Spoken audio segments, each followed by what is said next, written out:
Ladies and gentlemen, welcome back to Dinner and a Game. Thank you so much for tuning in. We appreciate every view that we get, and we love every fan that we have. Tonight is Tuesday, and Tuesday means our Eberron campaign. First off, before I go any farther, yay! All the audio settings are working for once, and nothing got shut off when we transitioned from the intro.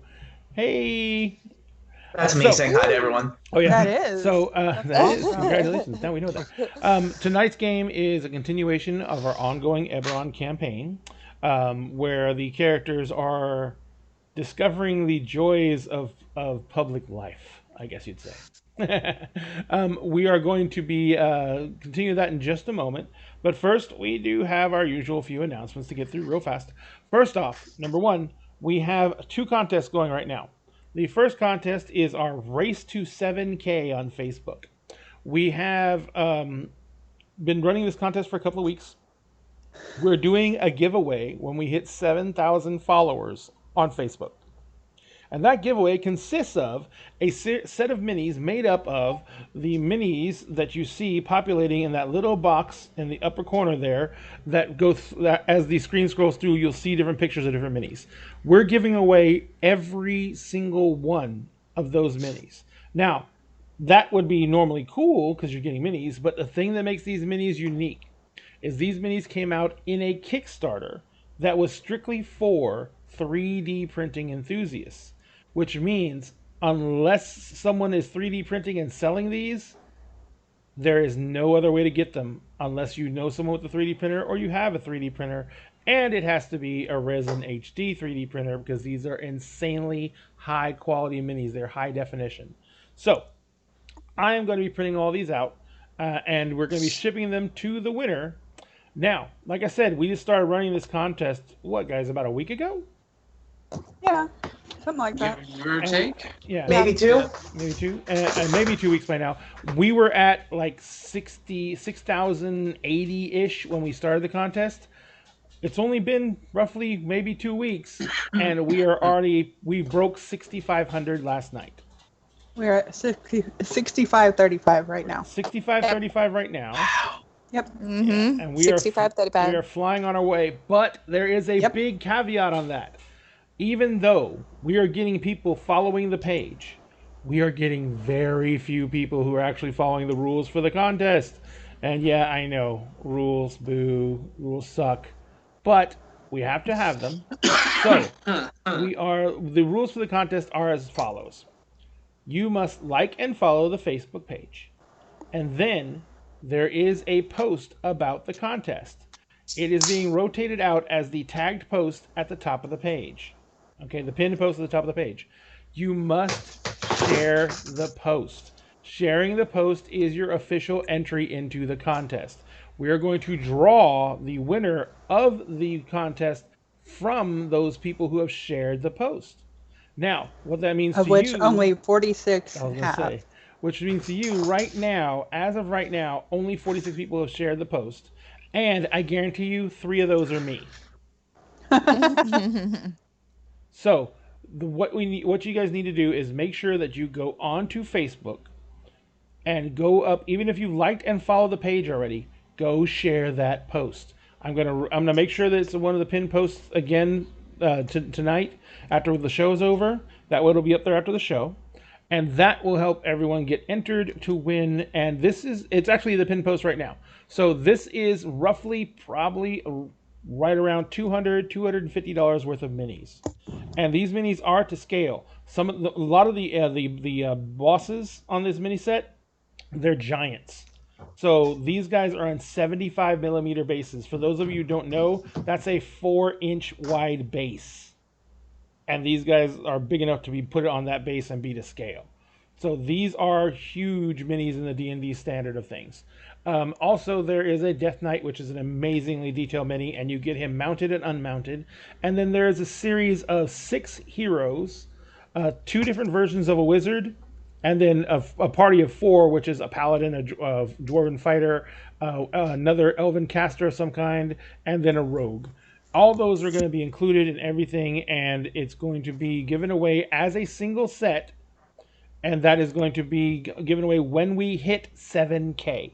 So we are going to draw from that the moment we hit 7K.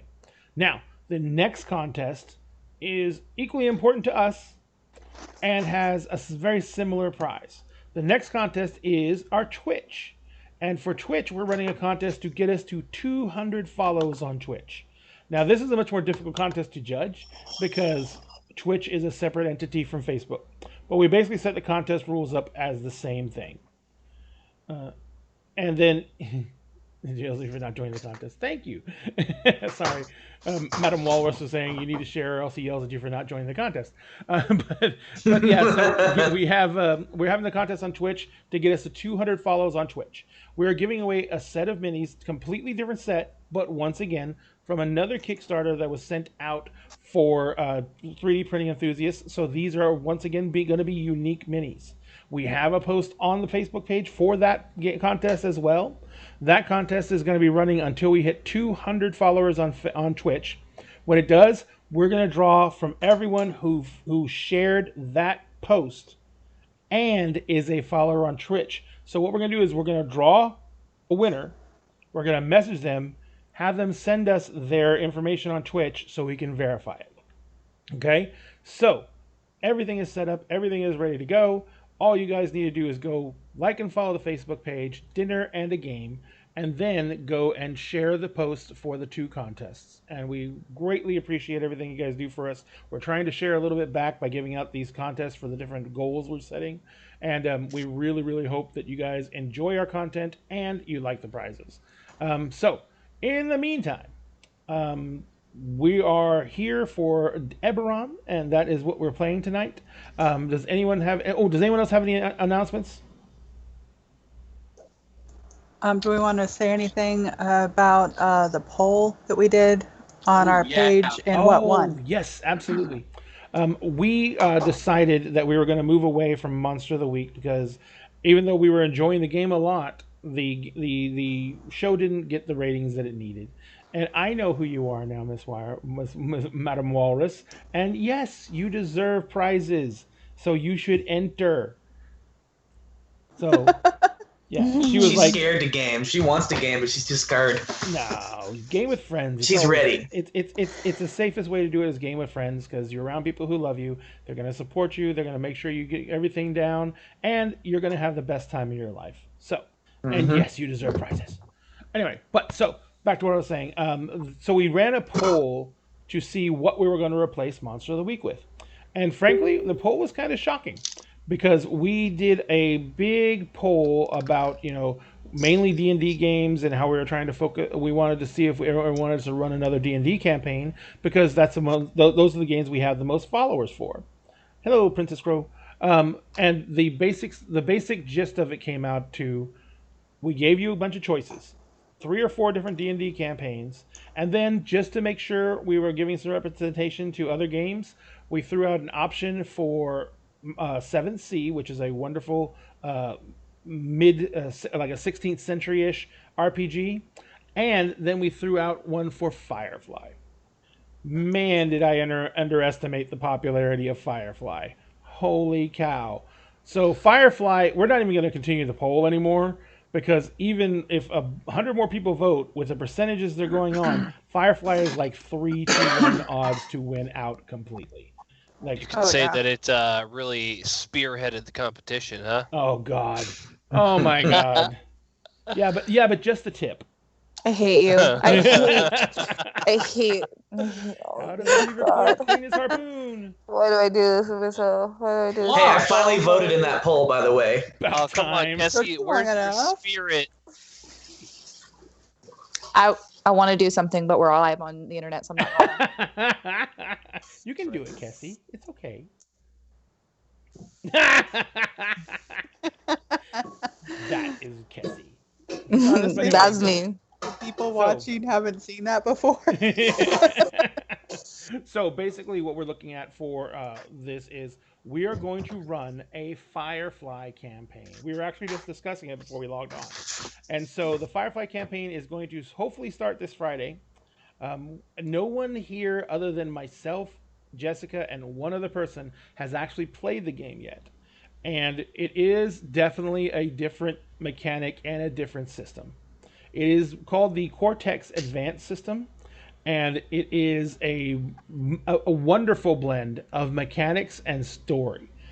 Even during the character creation process, a lot of Firefly. A lot of the stuff you get from mechanics lends directly into story, and vice versa. So you'll get things like bonuses for different storyline things that come out, and that you pick in the character generation, and you get things for bonuses. Uh, you get things bonuses for mechanics that you choose that give you storyline modifications. So literally, some mechanics you choose in character creation will give you story plot lines, and some story plot lines that you choose in character creation will give you mechanical advantages. So it's very heavily integrated with story mechanics, and it makes character creation a little bit heavy, because if you create a character from scratch, it could take you like hours. But it also has a template mechanic, which means it gives you about 30 or 40 pages in that book of nothing but character templates.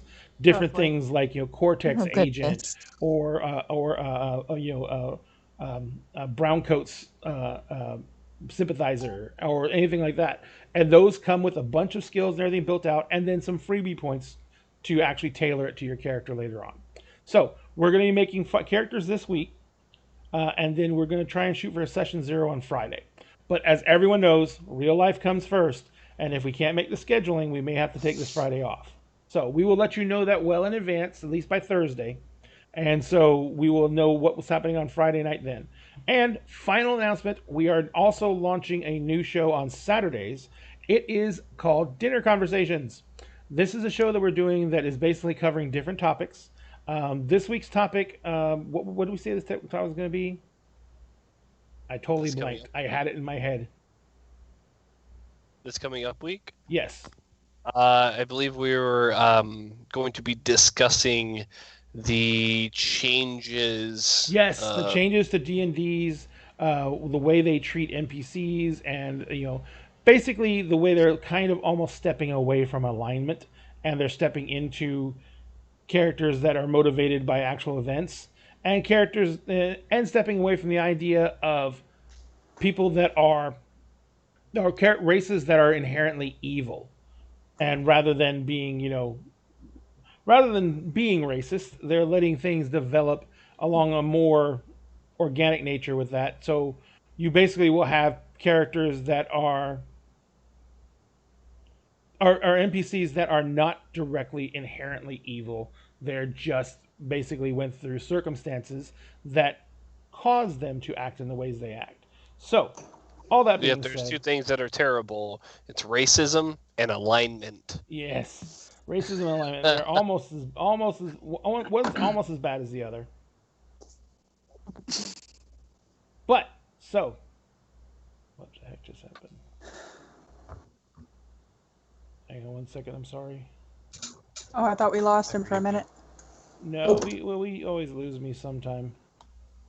I've only got a finite amount left in me, Mm. But that all being said, the podcast where we find ourselves. The podcast where we find ourselves and lose ourselves again.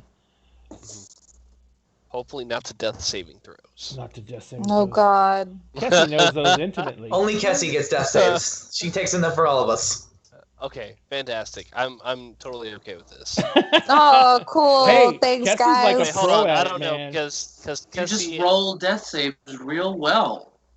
Does she Like though? yeah, she's super good at it. Yeah, she is. I have rolled a nat 20 for a death save before and brought my character back to life all Well, by myself. Kessie. For the record, every wait, character Kessie, of for the yours law- that I've Proficiency killed. in it? Well, for the I was gonna say You've got for proficiency in death saves. No, she doesn't have proficiency in death saves. Mathematically speaking, Kessie's rolled so many that she would have to have rolled a natural 20 by now. That's true. All right, It's so unfortunately true. Oh my gosh. For the record, every character of hers that I've had to kill has been killed, like, I've gone out of my way to kill them. It's not that she's failed death saves and died. Yeah, no, really. When Bree died, like We actually almost, that's It like was the first intentional. fight. That was the first like almost fight that I had with you over D&D rules. Oh God, over the bear summoning god. Oh Yeah. my god. I was like, We- no, it says they protect me, so they would take the hits, not me. That's not actually how it works, but The wording to me was, I was hopeful, and I was hopeful. It's okay. It's okay. And that's- It's You were alright. gonna And that's sacrifice not a how it sweet works. innocent bear. You came back. yeah, remember instead of being my hopeful. halfling druid, hell yeah. Kessie's like, fuck the bear. They're not real. They weren't real. They get summoned once I go down. Dude, remind Like, me if they Kessie ever played appear. any You're at character dinner that in a summons, game. every Do single one of not her creatures is provoke gonna look fucking back at her when she bears. summons it and like has a single tear fall from its eye. Jesus Christ. I'm I'm actually wearing my Bree Bright Moon shirt that one of my friends that plays at our table, she got for me to represent her after we Aw. had to stop playing those characters. I didn't know so. someone got that for you. Melanie that's got awesome. that Yeah, for I me. figured who shoot. I figured who Well, got it yeah, for when you. I said she, yeah, exactly. So it's supposed to be Bree. Aww. She's like, I saw it, and she's like, I couldn't remember if Bree had red hair or not, but I thought it looked like her, and I was like, it does. It looks exactly like her. Like, it looks So- exactly like her. Thank you for reminding me of my pain. But anyway, It's fine. it's fine. Behave. It's fine. No, they brought her back to life, so it was all good. Okay. We're all like, I they just was brought her back upset to in the life. moment when Everything's fine. I just was very upset in the moment when she was dying because she literally got like murdered, Did you murdered, punch straight Josh? murdered. I didn't get to roll a single death save at that point. Did you No, punch Josh? I didn't punch him. Ah. No, I didn't punch him. All right. So I don't punch him for things like that. She Oh, hurt me emotionally by crying. yeah, Yeah. I know. I Gut just sat punched there her and emotionally. sobbed. I sat there and sobbed. I think we make her cry on every podcast. It's fine. I've only made her cry in one show, I think. So far, yeah. Yeah, Monster of the Week. So far. All right, So so far. let's get Cool. down to the You game. made her ladies and cry at gentlemen. least twice. So we have tonight. Tonight we're playing Eberron, and last we left off, the characters had heroically rescued the son of House Orion, crap. and the House Orion was very thankful to the point that they actually decided to have a dinner in honor of our players or our characters, and they took the time to actually invite a whole bunch of people over to celebrate the both joyous return of the not Scion boy? but the heir of House Orion, and the character's victory over the mob gang Dask. And the characters were told to arrive at the house, and they would be celebrated in their honor a regalia that they deserved. So everyone showed up at the house, and they were greeted by the servant of the Lord, the Kalishtar named Kimmerin, and he basically introduced them to the party. And they, I guess, I don't know if you guys were expecting a party, but when you showed up, there was like about 20 or 30 guests, and from their dress and their appearance, they were all very well off members of society within Sharn itself. I hide behind Astrid. So you were introduced to the mob as the heroes, and you guys chose a neat name for your team. The powder kegs. The powder kegs. And you were introduced That's as right. the powder kegs because you chose that name yourselves. And so you all were basically standing there right after you had been introduced, and kind of standing there in a state of shock, because instead of just coming in and having dinner with the nobles and his son, you are now having dinner with about 20 to 30 of the richest people you have ever met in your life. Nobles. Yes, nobles. Another Saturday afternoon for Xander. Another Saturday afternoon. Actually, Xander, yeah, this is kind of old hat, and this is like, oh god, a function. Hooray. So, there is a huge, it is a very wonderful night out. There's a light breeze coming by. And by the way, it is early evening. It's around 4 o'clock when you get there. So there is a wonderful breeze blowing. You're on the You're in the Mithril Quarter, which is one of the highest towers in Sharn, and you are in the Mithril District, which is the richest district in the Mithril Quarter. So, and you are on the private estate of House Orion. There is the estate is incredibly well kept and manicured. There is a huge wrought iron gate made of solid mithril that is almost always left open. At the gate, there are two guards that you passed as you came in. There is actually throughout this area, you notice one thing is you notice right away is instead of just being the two guards there and the two guards that guard the entrance to the house, there is those two guards are still in place by the entrance to the house. There are two guards at the front gate, and you see throughout the gardens in the area along the walls of the fortress of the estate, there is a guard about every 50 feet standing along the walls facing into the courtyard. This is the largest guard presence you've seen here. You didn't even know that they had this many guards. Now, the estate itself is a large towered building that is, probably about 5 stories tall, and it is incredibly ornate, and it's a gorgeous building. It's full of lofty spires, trellised balconies, spanning bridges that go from one tower to another, and don't appear to have walkways. And so everything is just made to be light and ethereal. And the gardens themselves, I already described to you, the topiary in the gardens is all carved to look like different mythical creatures. And there is a fountain in the center of the courtyard that spills out water that is incredibly blue. And floating above the fountain itself, there is a 3D magical image of a unicorn in reared fully up with it, and it's a beautiful piece of artwork that basically, as you move around the garden, it always seems to be facing towards you. That's not creepy at all. And in front of the estate has a huge set of double doors, which are basically once again made of mithril. And outside of the estate, on the area in front of the actual entryway to the house, and both doors are thrown open, by the way, so that you can see into the house itself. There is a huge table that's been placed out with place settings for everyone, and there is a number of servants hovering around the table. And as you guys come walking in, and they shouted that, everyone shouted that, gave that initial cheer when you were announced. The servants all come up to you, and they kind of all look at you and says, "Follow me." And there's one for each of you.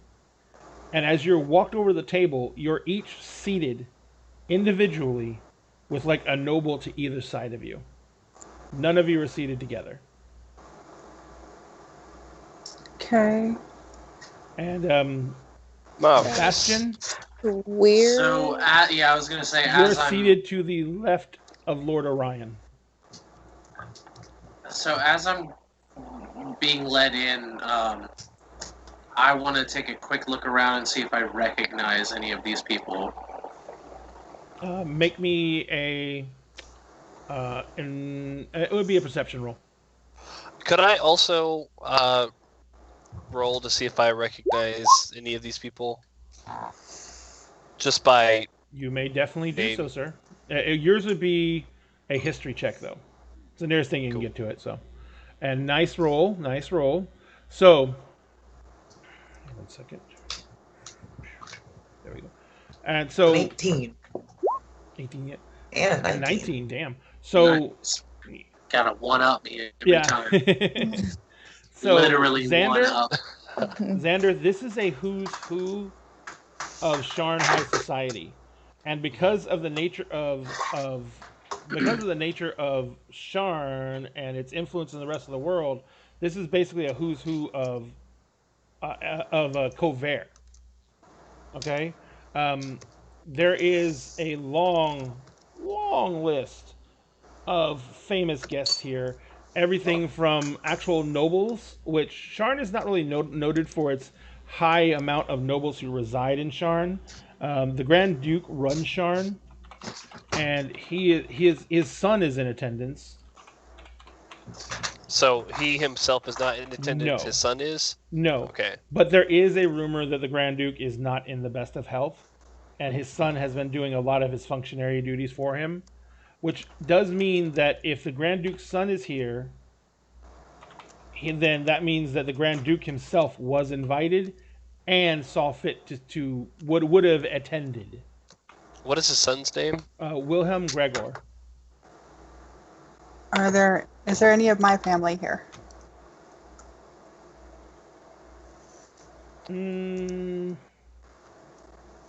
Actually, no. There isn't. Is how do you spell Gregor? Gregor.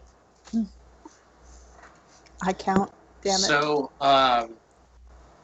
in particular, there is one person that I am looking to see if they are here. But if I can see or recognize anybody within their organization, that would also potentially be what I'm looking for as well. You do recognize someone there. And he is. Hang on one second. I'm going to message you real quick, Josh, because I wanted to ask you something. Yes. What was? Oh, is it Whisper? It is a whisper. Oh. It's Now let me tell you about our sponsors. We don't Yeah. have any. Lord. But only you. That's it. That's all I got. That's all you. Here's Oh, come on! You gotta come up with something witty. So, if you'd like to be our sponsor, you can always direct message Ray or go to our website at dinneringagame.net or you find can- us on Facebook. Or you can email Facebook, us at Twitter, contact@dinneringagame.net. Correct. Oh, and by the way, guys, I need all your information that you want for your email address. Ooh, So yeah. you see Okay, that there have mine. is a gentleman whose name is Merrick, and he is the seneschal for House Cannith.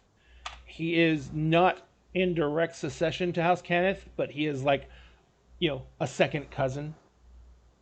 And he serves as a seneschal for House Cannith and will go to functions that are not as important to them. Right. He's kind of the he's like the when you see people holding seats at the Oscars or the Emmys. Yes. He's there to be seen, Mhm. to make it look like it's more important than And- it actually is to the house. Yes, and I did say that wrong. He doesn't just just sent out to things that are not as important. He is sent out to things that are like there may not be anyone available to attend from the direct succession line of the house. Okay. So it's both. It's depending on who's throwing the party, it's either a small slight and insult, or it's we really have some important stuff going on and we cannot send anyone that you would be appreciative of at this very moment. Can I get an insight check to see which is the case this time around?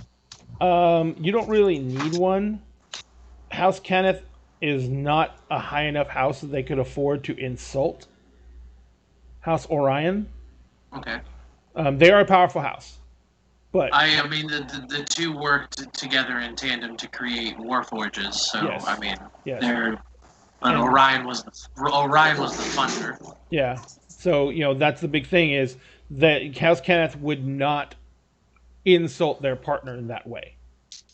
So for a fact there is a reason that the Seneschal is here rather than any direct member of the family. Okay. In relation to where I am sitting, where is he? He is seated about 4 places down and on the right-hand side. So facing you, but about 4 places down. And there's, and actually, Astrid is seated to one side of him. Oh, boy. Joey, you are seated almost directly across from Astrid, and there is a noble to either side of you. And as everyone's seated, the nobles who are seated around you are just pelting you with questions. You know, were you afraid? What was it like? We heard you fought completely in the dark.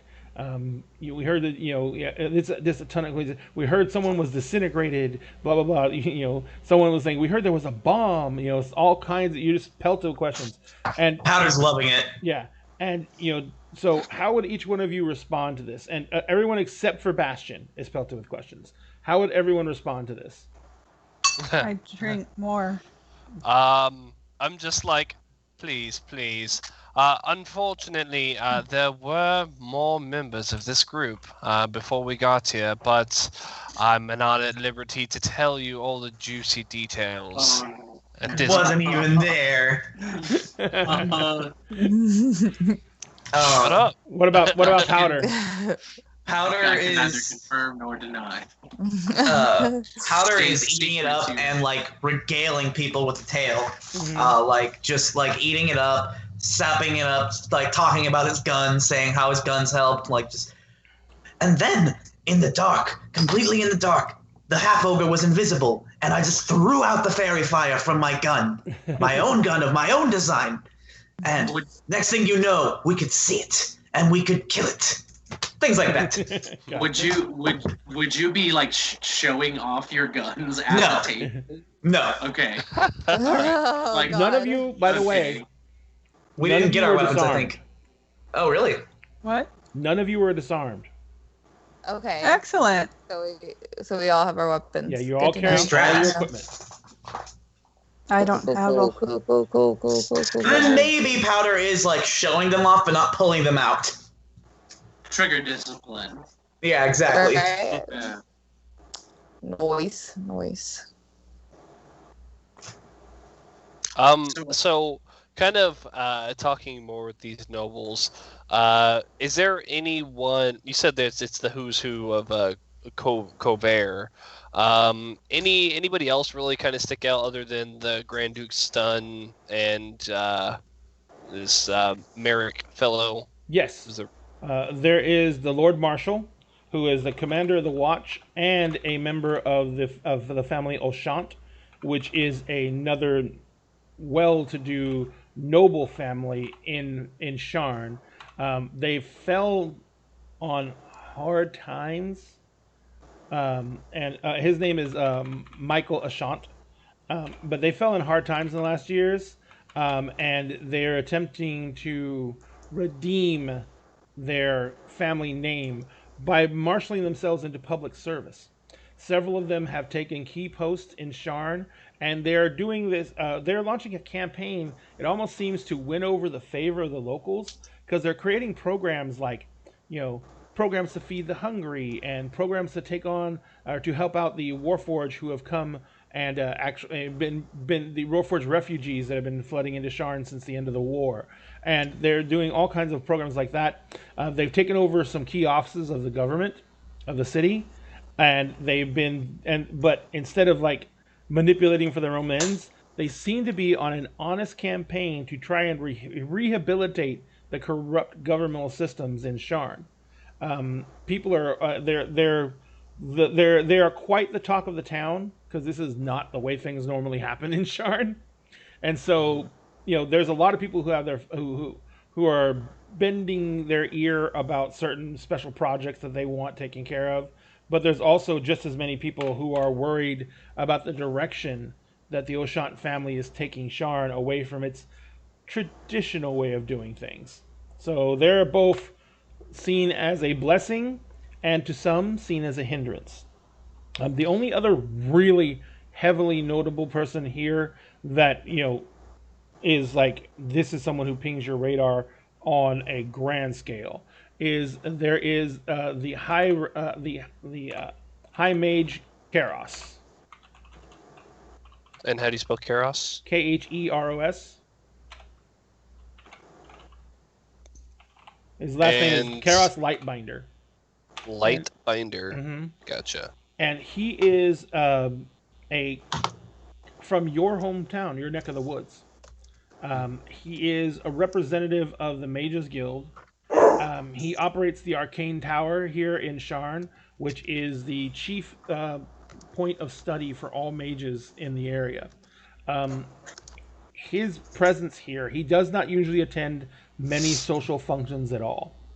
His presence here usually means one or two things. He has an interest in what has been happening, or someone with enough influence weighed in enough to make him come.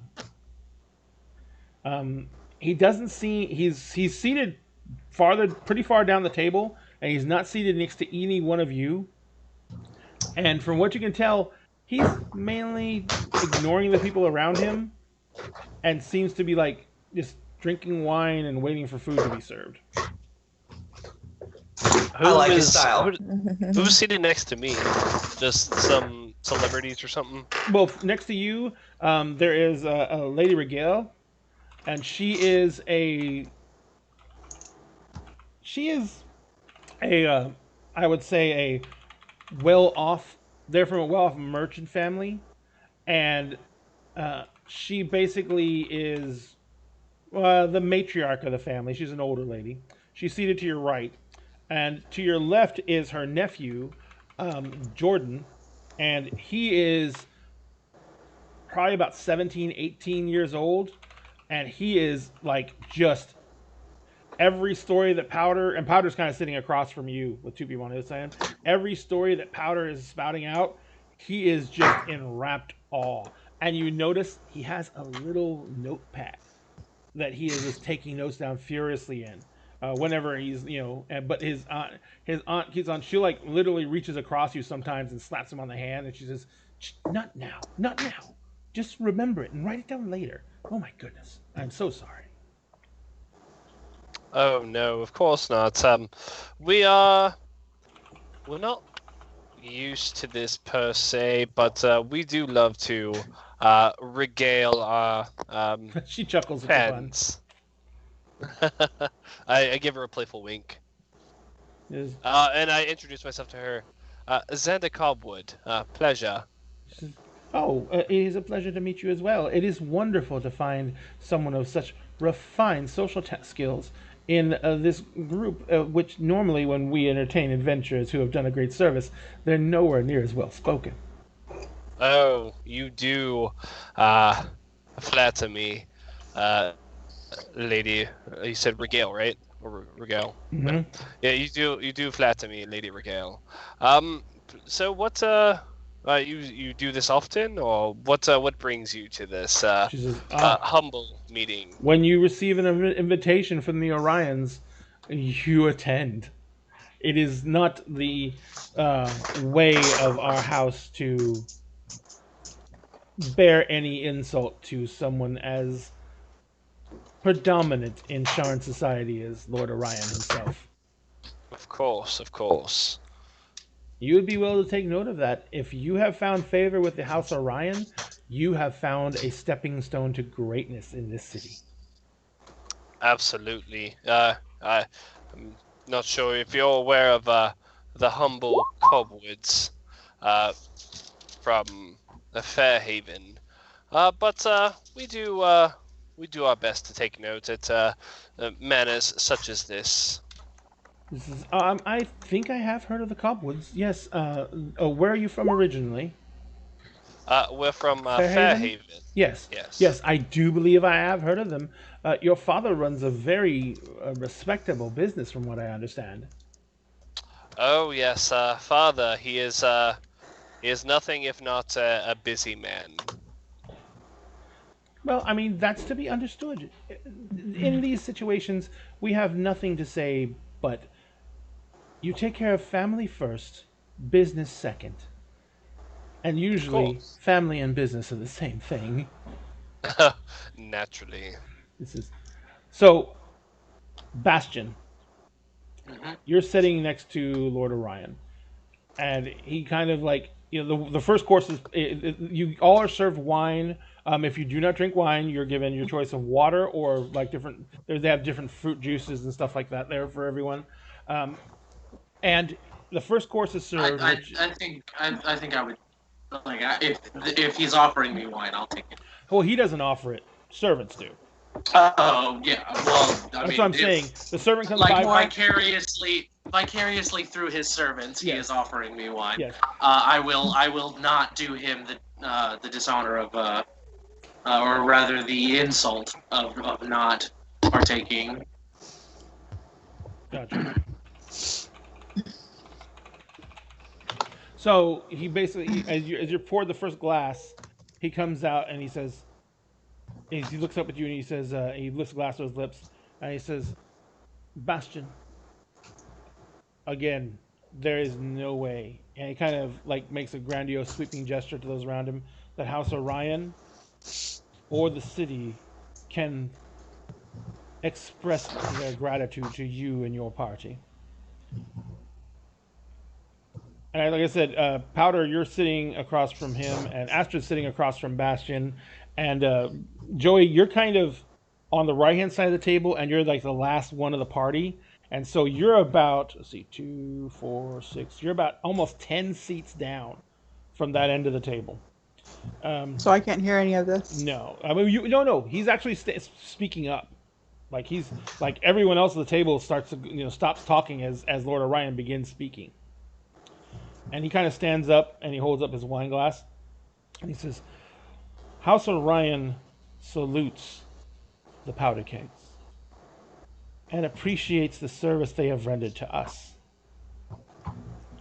We would like to let it be known that this group of heroes has our favor, and we cannot recommend them enough for any troubles that you may have that require services of a group of such young nobles. House Orion thanks you. And he raises his glass. And everyone else at the table raises their glass and they're like, here. Raise my glass. Yeah. I'll also raise my glass and I'll kind of bow my head. Yeah. And so he kind of puts his glass down and he kind of sits down. Could you let my family know? He's like, what's Joey's idea? I can't remember how to pronounce it. Jarosco. So, yeah, Jarosco. Dragon Mark. Yeah, it's a Dragon Mark house. Yeah. And she says, and he kind of looks down at you and he says, "Oh, Miss Jarosco, Lady Jarosco, I assure you, your family knows about your involvement in this and the fact that you helped save my son. Without your aid, he may not have been come back to us as whole as he did. My physicians and my healers, one of them from your house, informed us that your timely aid may have saved him from serious infection that was already set in." He says, as I said, you all have no idea how much you did for us. He says, my son is whole thanks to you. He's still resting, so he cannot be present to express his gratitude to you himself. But there is no words. So, and I know we rewarded you. And I don't know what else we could give you other than what boon House Orion can offer is limited by the humble services we have provided in the past. But if you know anything of House Orion, you know that if you are one of those who takes the fight to the front line, you would have use of our services. So allow me to express this.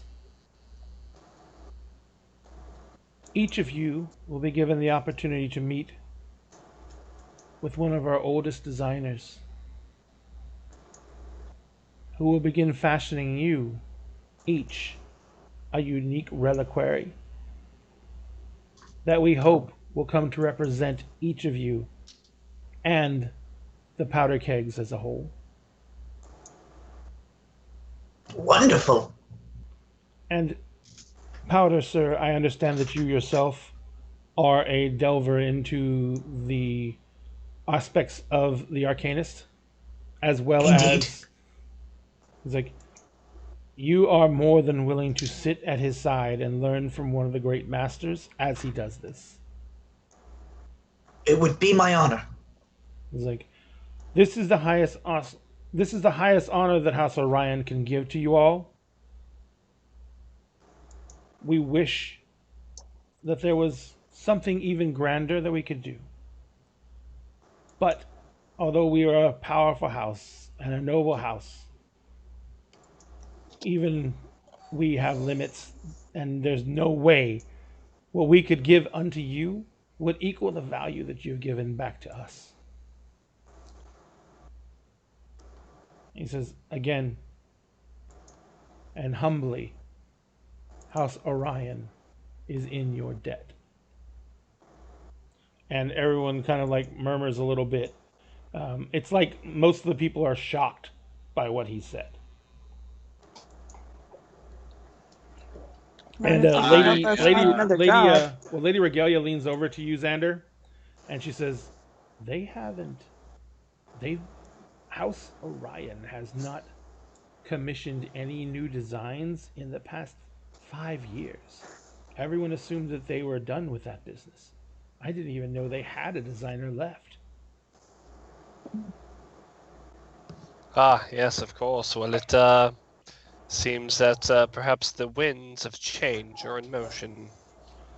I don't know what that means to us at large, but if House Orion is firing up its furnaces again, there is going to be quite a shakeup.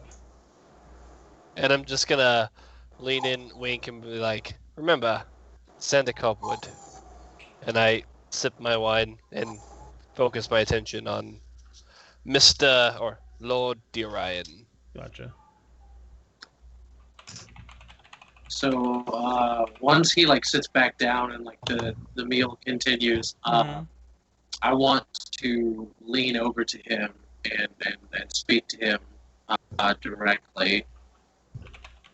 I'm going to lean over and say, "I know you do us quite the honor.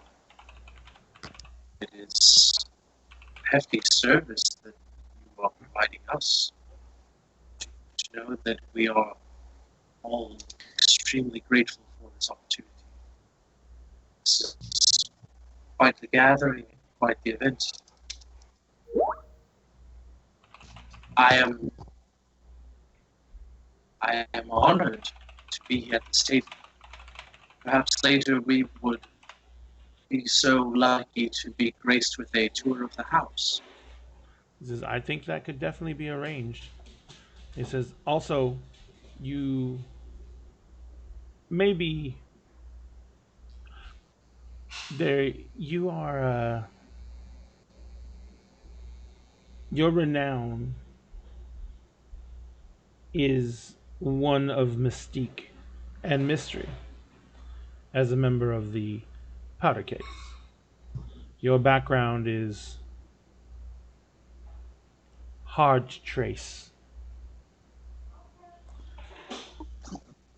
I am no one of import, my lord. I am simply a traveler who was able to be in the right place at the right time. He says, I honestly hope that there is complete honesty in what you say. And I honestly believe it.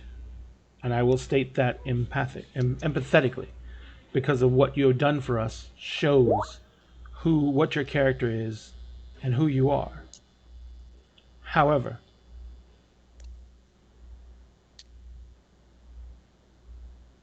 we know a lot about our partners that we do business with. And because if we didn't, we would be in great jeopardy. But as we know much of their dealings, they know much of ours. And we would hate to see your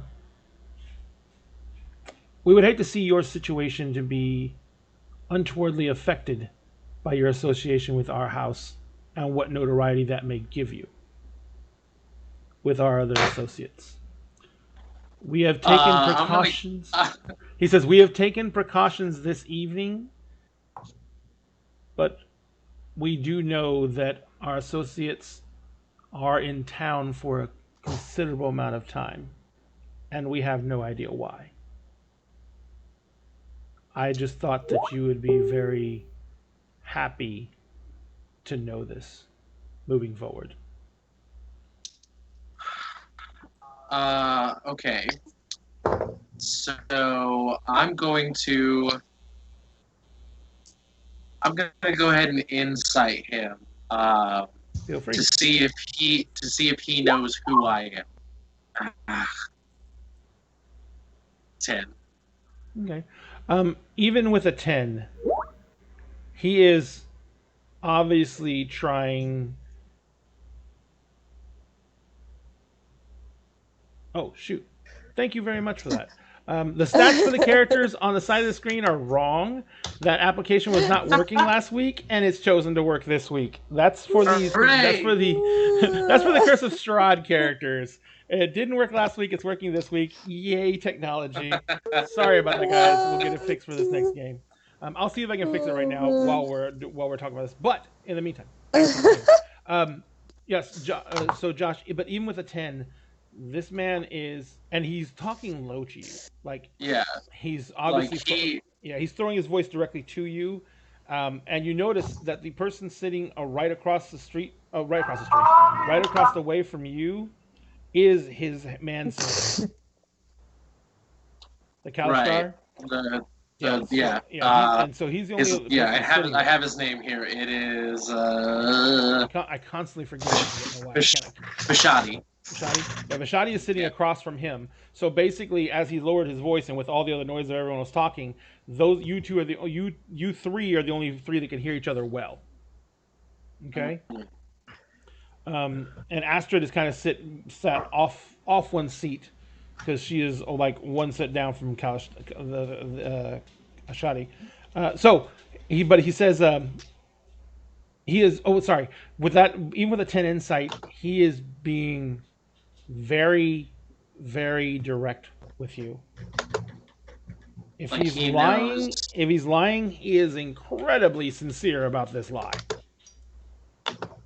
Or if he's concealing something. Okay, so so it's safe for me to assume that he's dug into my history and he knows more about me than I am comfortable with. Well, he kind of did say that he paid people to look into you. Yeah. Well, so depending on how far they dig and how good of a job, he may have found something that that makes me very nervous. Well, he says, as a family, we honor our obligations. As business partners, we honor our obligations. As a father, there is nothing I would not do for my son.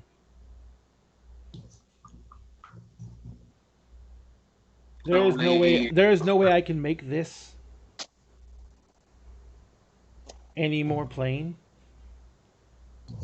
When you saved my son's life and brought him back to me,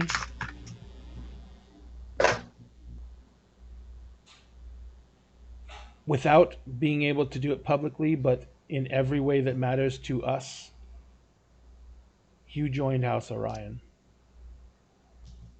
All of you. Okay. Yeah, so I and you see the Cowstar. His face is beat red, Josh. To that, I bow low to him that, and just my Lord. And Astrid, you're sitting beside him, and you see that the Cowstar, he has his napkin in his left hand, and he is wringing it over and over again, to the point where the muscles in the back of his hand are flexing out. You can see every muscle and cord standing out, and the veins in the back of his hand are bulging out. So I'm going to shoot a quick look to him, To Lord and Orion, just kind of like look to Vishati. I'm just gonna shoot a quick look to him, just an ever so like I want to make sure he's like looking at me when I do this. Yeah. Just make eye contact with him, and I'm just gonna give him a quick wink, and just continue back about my meal. Do I notice any of this? Like, make me a perception check. Okay. Because you're not necessarily looking directly down at that end of the table. Correct. I'm schmoozing. Same. So I don't know if I would even notice it. No. Nope. No. I'm deep in my cups. The reason I gave it to Aster is because she's literally sitting right beside the guy. Sitting right there, yeah. And I would be paying attention to this because, like, she's just trying to keep her mouth shut. Yeah. And just like listen and just kind of like study what's going on. To the other side of you, there is a young nobleman who has he started the night peppering you questions like everyone else did, but when you kept on giving, like, I'm assuming this is what you did. You can tell me if you did differently. But when you give him like monosyllabic answers and like he's like, well, you're in danger. Yes. Yes. Were you hurt? No. Yes. Yes. Yes. Like, did you fall? Yes. Saving throws. Did you? During that fight, I did not make it to death saving throws. But yeah, he keeps on just like, after about the 7th or 8th question, he kind of like, and then he switches from like, okay, maybe she's uncomfortable talking about the fight, so he starts trying to make small talk, like, do you like the weather this evening? And it's like, yes. No. And she'll finally, like, after he's like just been like trying everything, she'll probably just be like, Powder's the one you want to talk to. He's got all the answers to everything. Perhaps out of character, perhaps are we making Powder the de facto leader? What? I said, out of character, are we making Powder the de facto leader of the Powder Gang? The Powder Kings? Powder's the face / mascot of the team. Right? Yeah. He's no, it's just like he'd already been making a big display, so I figure, like, get his attention off of me. Gotcha. He's the face, the mascot, PR, HR, all of it. All of it. PR, HR. Yep. He's human resources. He takes all the complaints. Yep. Right. Have you tried guns? Have you tried shooting them repeatedly? Powder, I got a bone to pick with you, okay? This new guy, okay? This new guy. So, as he's sitting there, and as you guys are going through the evening, or as the evenings continue on, you're seeing, like, the creme de la creme of Sharn society in their natural habitat. And they are basically sitting there and they're discussing politics, they're discussing events, and they're talking about things like, the amount of people who have been starving to death and how sad that is. But they really need to go find jobs and blah blah blah. And the Lord Marshal is he is one of the people who's sitting there going, like, and a lot of people, you overhear conversations. A lot of people are questioning about what they can do about the increasing crime, and he's talking about social services, and he's like talking about social safety nets and how they need to be more careful of the poor and the disenfranchised. And people are just shutting him down left and right. The first thing that comes out almost everyone's mouths is, there's no money for that. The tax base doesn't cover it. There's not enough people. We can't hire enough people to handle this many poor and this many refugees. It's like, they need to, and one of the most common phrases you hear is, they need to do something for themselves. And so after about 20 minutes of these conversations going around the table, the Lord Marshal kind of stands up, and this is 3 courses into the meal, and the Lord Marshal kind of stands up, and he is very red in the face, And he kind of looks around the table and he looks at Lord Orion. He's like, Lord Orion, I find myself feeling very unwell. If you would excuse me, I think that I shall depart. And Lord Orion says, Lord Marshal, I hope you feel better soon. Please send my best wishes to your wife and my best wishes to you for a speedy recovery. And he says, thank you, your lordship.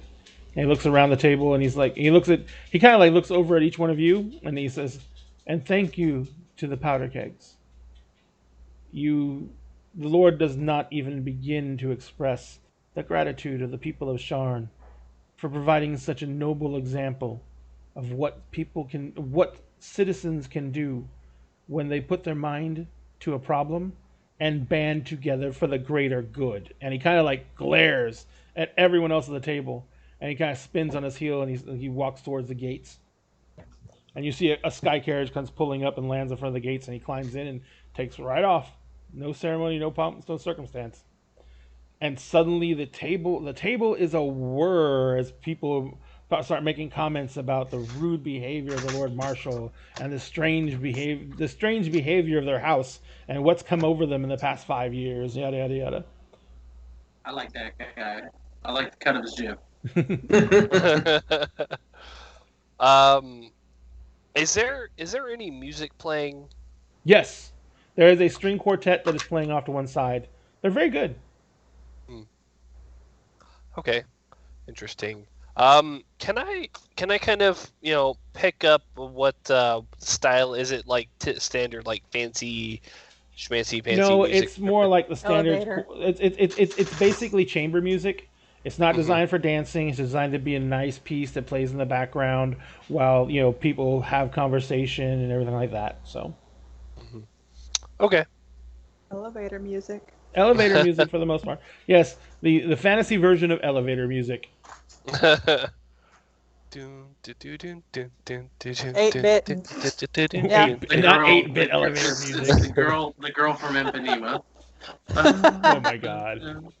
Oh my god, that's the worst elevator music ever. The girl from Ipanema in 8-bit?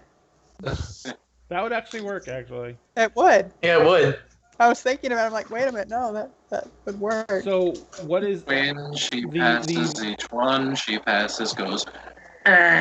So, basically, the rest of the evening kind of passes uneventfully. Powder, you are one of the stars of the evening because every time anyone asks you a question about what happened, you are more than happy to fill them in with details.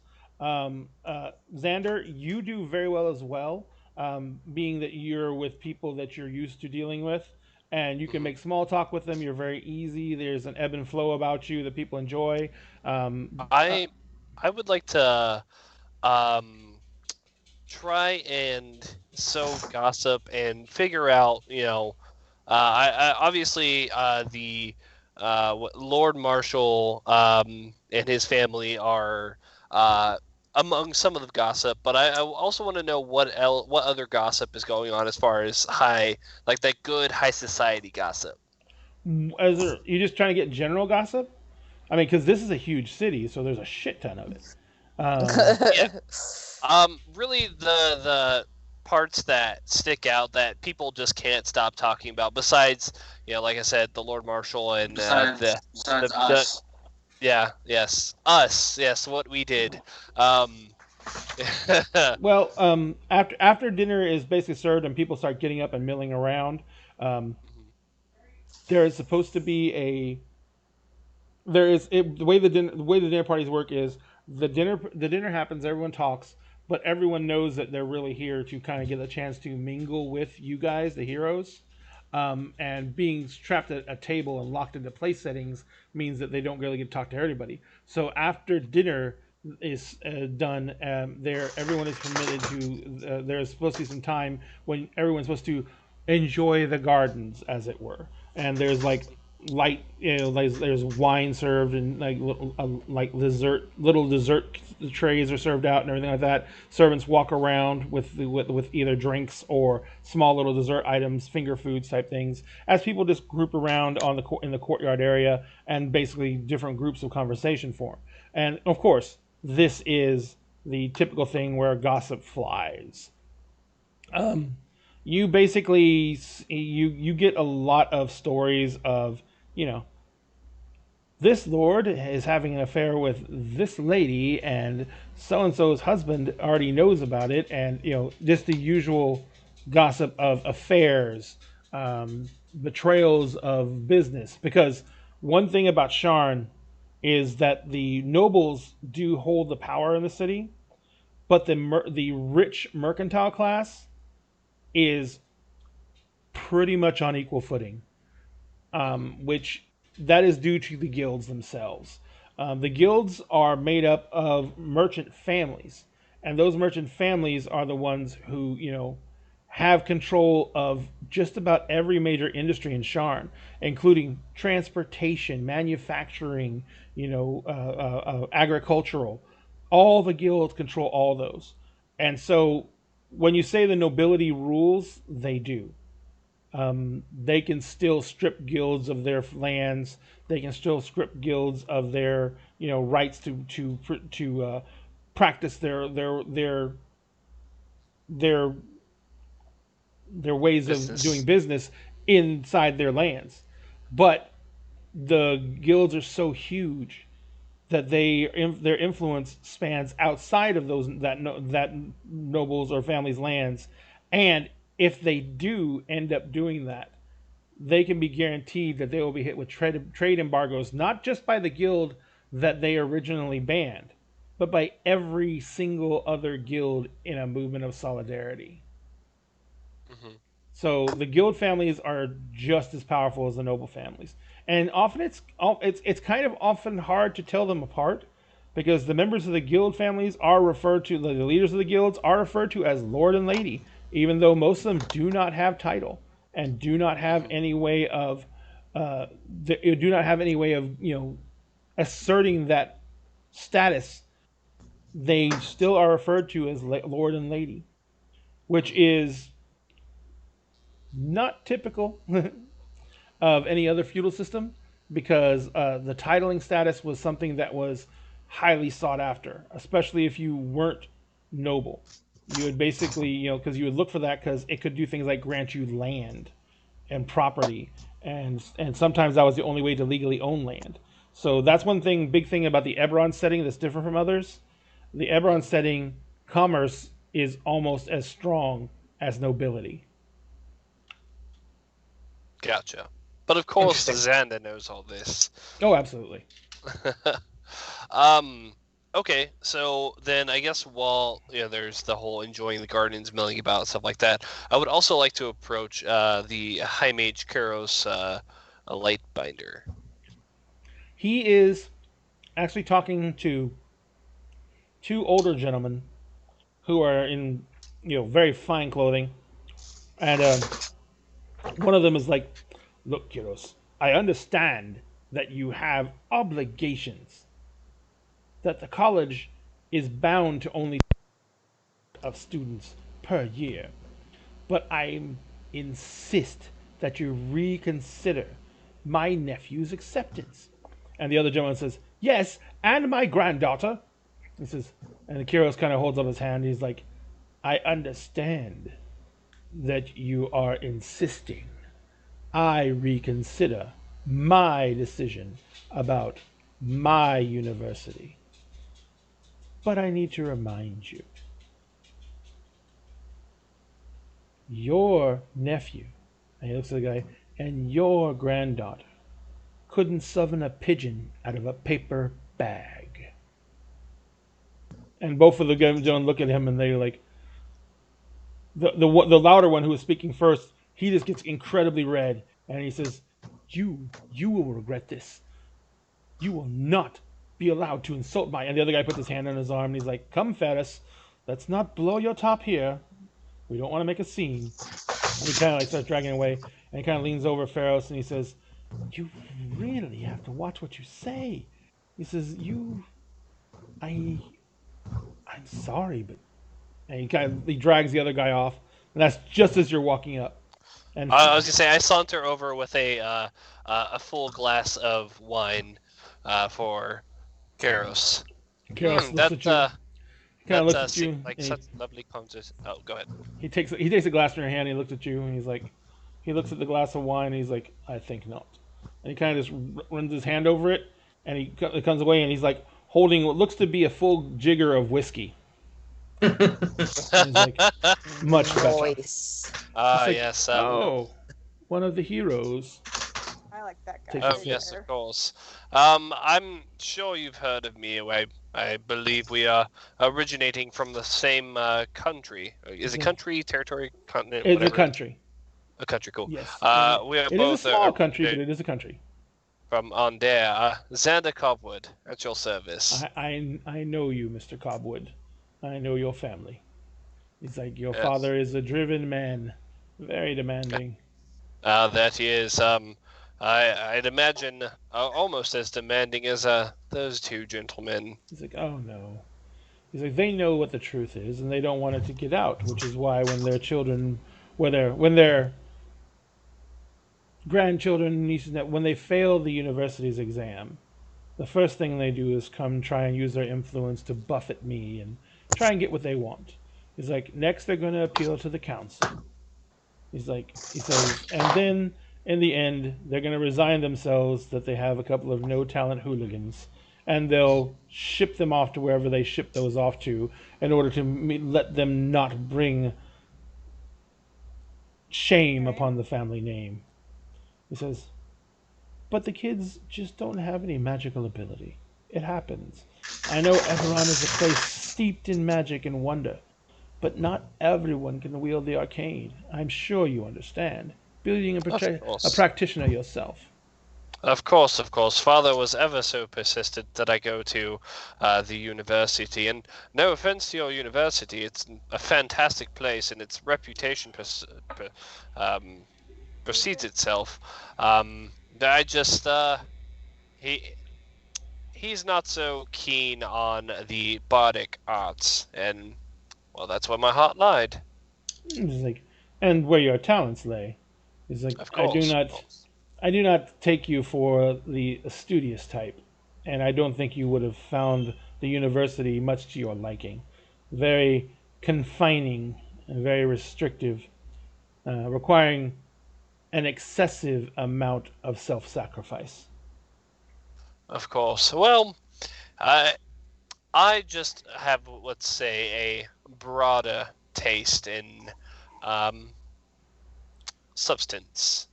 Yes, I understand from the letter your father sent me that you are out exploring the world. Of course, and of course he had a different name for it, but we'll be polite. Of course. And here I found myself with this interesting band of adventurers. And they are definitely that. He says, there is much story to be had there, and as a bard, I'm sure you're in the right place to practice your art. Of course, naturally. Though one day hope to find myself on the big stage, performing in front of other people as well. But the reason I felt the need to come introduce myself is, as you can tell, we are reliable, and I'm sure the university and people such as yourself might need reliable people. So, should you ever need something, please do not hesitate to come to me. I think that you need to remember one very important thing. Your group has the favor of House Orion. If you do not understand what that means directly, you very shortly will. Anyone who wants the favor of House Orion is going to treat your group as the de facto go-to. You'll be rescuing kittens from trees, saving nephews from whorehouses for the weeks to come. Until either House Orion grows bored of you, or you're no longer the talk of the town. Or one of the assignments they give you gets you killed. Indeed, which is why I'm coming to you. Should we be tied up and with a certain assignment before all those nobles can get their delightful hands on us. Just simply throwing out the invitation. Well, the invitation is appreciated. But if you'll excuse me, and you see those two guys are walking back up, one guy is literally, the littler guy is being almost dragged by the larger one. He says, I think that I've had enough for this evening. And he kind of downs the rest of the liquor. He holds the glass out to you. Do you take it from his hand? I'm gonna take it and hand it off to the You gentleman. turn around to put like a servant walking by, trying to put it in the tray. And as you turn around, when you put it on the tray, the glass disappears. And when you turn around, he's disappeared. Mm-hmm. I see those men coming, and I jump back into the fray. So, Joey, the dinner was incredibly uncomfortable, as you mentioned. People, just like with Astrid, people quickly came to understand that you really weren't comfortable being there, and you really weren't going to supply them with anything that they could really sink their teeth into. When you got up to go start walking, when everyone got up and started walking around, you kind of made your way over to a little sheltered bench off to one side, and you probably grabbed several of the dessert treats and a nice glass of wine, and went and kind of sequestered yourself over there, trying to keep out of sight. Yeah, that sounds right. After about 20 minutes of that, a halfling comes walking up to you. She is in what you know to be the customary dress of a Jurassico who is in service. It is a clean spun brown house dress with a white apron with the dragon mark symbol drawn on the front of the apron, which is basically the universal symbol for a healer. Yeah. And she comes walking over and she says, Cousin. She says, I thought you'd want to know the young boy is doing well. He recovers quickly. I'm happy to hear it. She says, he asks about you. He remembers your touch, and he knows that is part of what saved him. When you use your magics. Oh, okay. Yes. And he knows that is what saved him. Sorry, that was getting weird. he felt the compelling force of your healing art. He has asked me to tell you personally that he cannot begin to tell you how much what you did for him meant. And he asked me to bring you this. And she kind of reaches under her apron and she pulls something that was probably tucked in her belt under the apron, and she pulls out a very nicely done but very small teddy bear. Aww. And she says, it's his favorite. That's adorable. He says it's his favorite, and he wanted you to have it. He says that he knows that there are things that are very bad in the nighttime, and that he knows that his teddy has kept him safe, but now he wants it to take care of you. That is the cutest thing ever. Oh my goodness. And she says he insisted that I give it to you personally, and I come back and tell him that you had just accepted it. Well, tell him I said thank you so much. I needed its abilities. And please be safe. She says, looks at you and she says, I do not know what has brought you here, but I was also sent another message. Your time here is drawing to a close, and you need to remember what your duties are and what your promise was. It's almost time to come home. Yeah. And she kind of bows to you and she says, it is my duty to give you this message, miss. I apologize if it is not what you wish to hear.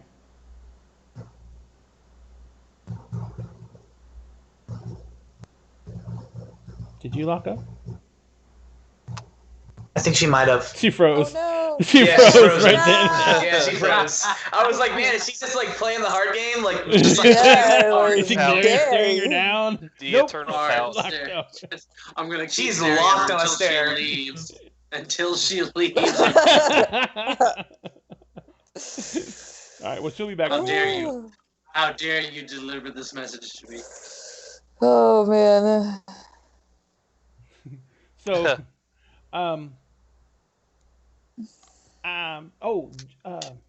Powder, you are pretty much where people are very comfortable interacting with Xander.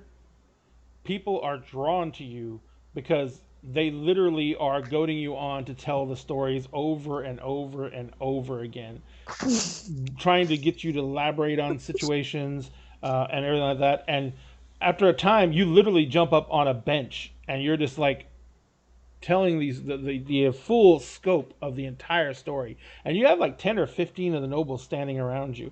And as you get to more like some of the more dramatic points, they're actually like applauding and clapping and cheering on such situations. Like when Astrid went down on the bridge, there's noticeable gasps all around. Yeah. Oh, they're concerned for your health.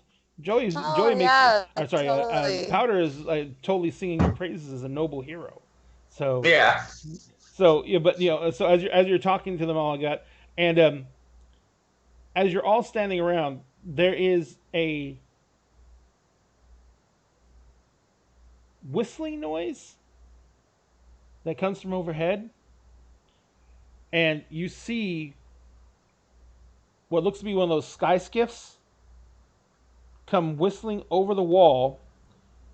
A bright flash of light goes off as it comes over the wall and like breaks the airspace over the gardens, and it instantly starts smoking, but it just keeps on flying and slams into one of the domed, because like there's almost onion domes on the top of the towers, slams into one of the onion domes of the tower and explodes in an eruption, in a fireball that literally destroys the top of the tower, and you see part of it crumbling.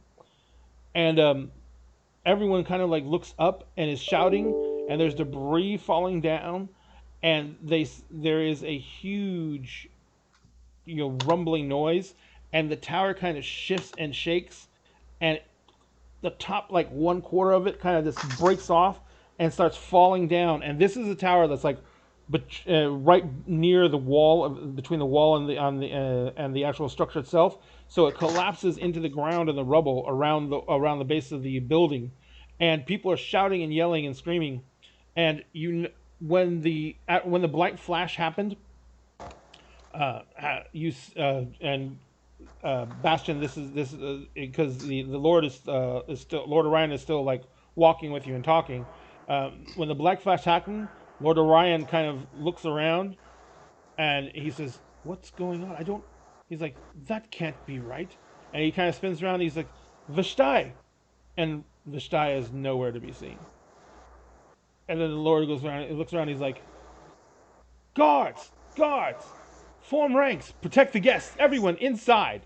And he begins like funneling people inside. People begin running into the house, and you see a large group of creatures start coming in the gate. Everyone make me a perception check.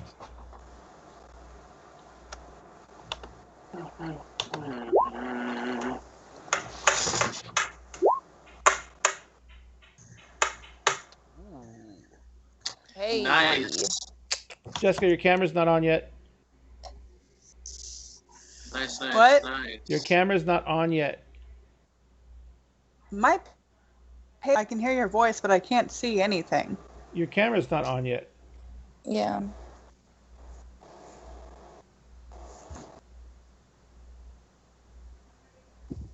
What was that? There they are. The technical difficulties have finally arrived in the chat. Yay, technical but difficulties. Mm-hmm. Do we want to take a quick break and try to resolve things let's during the break? Yeah, it's actually a good time for that. Let's go take a 10-minute break. Yeah. I'm going to go help Jessica with her computer. Everyone, we will be back in 10 minutes. Thank you very much for your patience. We love you very much. And go get a drink. You need to hydrate. Mm-hmm. Bye. Hydrate.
sorry guys. Thank you very much for letting us take that short break. We apologize for being a little bit longer than we said, but we got everything fixed. Jessica's back, yay!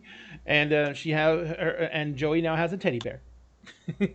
I do. I need an actual teddy bear. Huh? So Joey can hold it.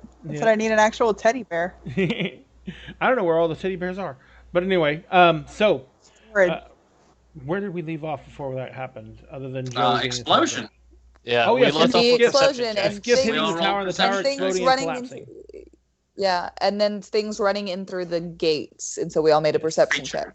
Right. Creatures. I did make a perception check because he told me to. Let me check something. And what did everyone get for their perceptions? Naturally, Reese crits it. Golly. 21. No shit. Oh, yeah. All right, so Reese, you see running in through the front gates a large band of gnolls. Not Reese. I'm sorry, not Reese. Sorry, Bastion. Bastion sees a large band of gnolls running in through the front gates. They're being led by a larger gnoll who looks to be in heavier armor, and he is literally barking commands. A group of gnolls runs off and engages a group of the guards who have formed up, and they begin instantly just basically trying to hold them at bay. The large gnoll begins running forward, and he has two of the other gnolls with him, and they're basically making straight for the front entrance to the house. Lord the Orion, he's standing there and he says, everyone in the house, and he's fanning all the last of the guests into the room, and he says, you two, come on, get inside. He's like, you don't have to worry about anything out here. He's like, once we get inside, I'll activate the defenses. So I'm going to stand with him at the door, and since they didn't take our weapons, yes, I'm gonna try taking some shots just to like help slow the forward a bit. Yeah, I think Powder would do the same thing. Just shoot, just blindly shoot. Gotcha. There is a group of gnolls headed straight for you guys. So there's what? Headed straight for you guys. So let's go and do this. I didn't even set this up yet. Initiative. Give me a second. Let me get my map up real fast. Where the heck? Oh, sorry, I'm on the wrong screen. Haha. That's what I thought we were still seated around a table. We're all outside now, though? Yes. The table was actually taken away. Like the gardens. The table was taken away once everyone was done eating and they were starting to go out into the gardens. Oh, okay. Yeah.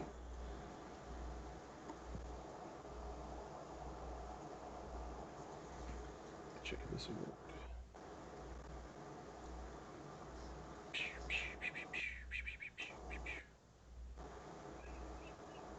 Nope. One moment, I apologize. The joys of using Roll20. Hey. Okay. Yes. So now I gotta get all your characters out. Come on. Mine's out. I know, baby. Oh shoot, Xander. Yes. Did we even set up a? We did not. I'm going to set you up something real quick. Oh, is he not actually? No, he doesn't even have an icon set up. What? Does he have a character? He has a character. He doesn't have an icon set up for the character to basically have a. Premium assets. I'd like to take this time to thank our sponsor for the evening. Here we go. Jim's Flowers. For when you're looking for a bouquet for your personal Pam. Jim's Flowers. Oh my god. I love it. Don't forget our other sponsor, Mort's Crematorium. You kill them, we grill them. Oh my god, that's horrible. No, guys. And their partner, Mort's Mortuary. You stab them, we slap them. Oh my god. All right. I was gonna say, did you say something about flowers? Because you just got flowers yesterday. I did. Kessie got me some tulips yesterday. Aww. She got me a bouquet of Aww. tulips. Aww. I was having a rough weekend, and she was like, "Here, take these flowers because I love you, stupid." Yeah. That's the best card ever. Oh no, there was no card with There her. was no I card. just said that out She loud. just shoved them in my face. And it was like, here, feel better. I was very taken aback by it. I didn't know. Like, I feel like I had a very strange reaction to it. You were just like, what? I was like, wait, What? Someone got me flowers? You got me flowers? You told me you like flowers, so I bought you flowers. I do like flowers. I like tulips and I like morning So glories. who is running Send inside? them to P.O. Box, give me those things. Who is running inside? I mean, I'm gonna stand by the door along with them to, because I have my radiant sunbolt set. If something comes within 30 feet, I can blast. All right, I'm just getting everything. Oops, let me get this out of here again. I'm getting all your tokens in order. So Joey, it doesn't really make sense for me to go inside. I'll stay outside and look around because I need to make sure these fools don't die. These fools don't die. Yep. I'm squishy. Astrid. I am being stalked by a cat. Kitty, kitty. I can hear him. Bastion is squishy. Nice. No, He's that was not like. He's not like super squishy. Xander is squishy. I'm fine. How much? He's. I got a D8. I'm your average hit point wielder. I have a D8 as well, so I wonder if we have the same HP. Maybe. My Constitution's only a +1. Oh, then definitely not. Mine's +2. I'm more about killing things before they get to me than letting them hit me a bunch. Like you should be. Yeah. I'm all about making sure y'all don't die. I like that. That's my favorite thing in a person, making sure they don't let me die. Because they don't let me die. So Astrid's sitting outside. Bastion is sitting outside because he's taking pot shots.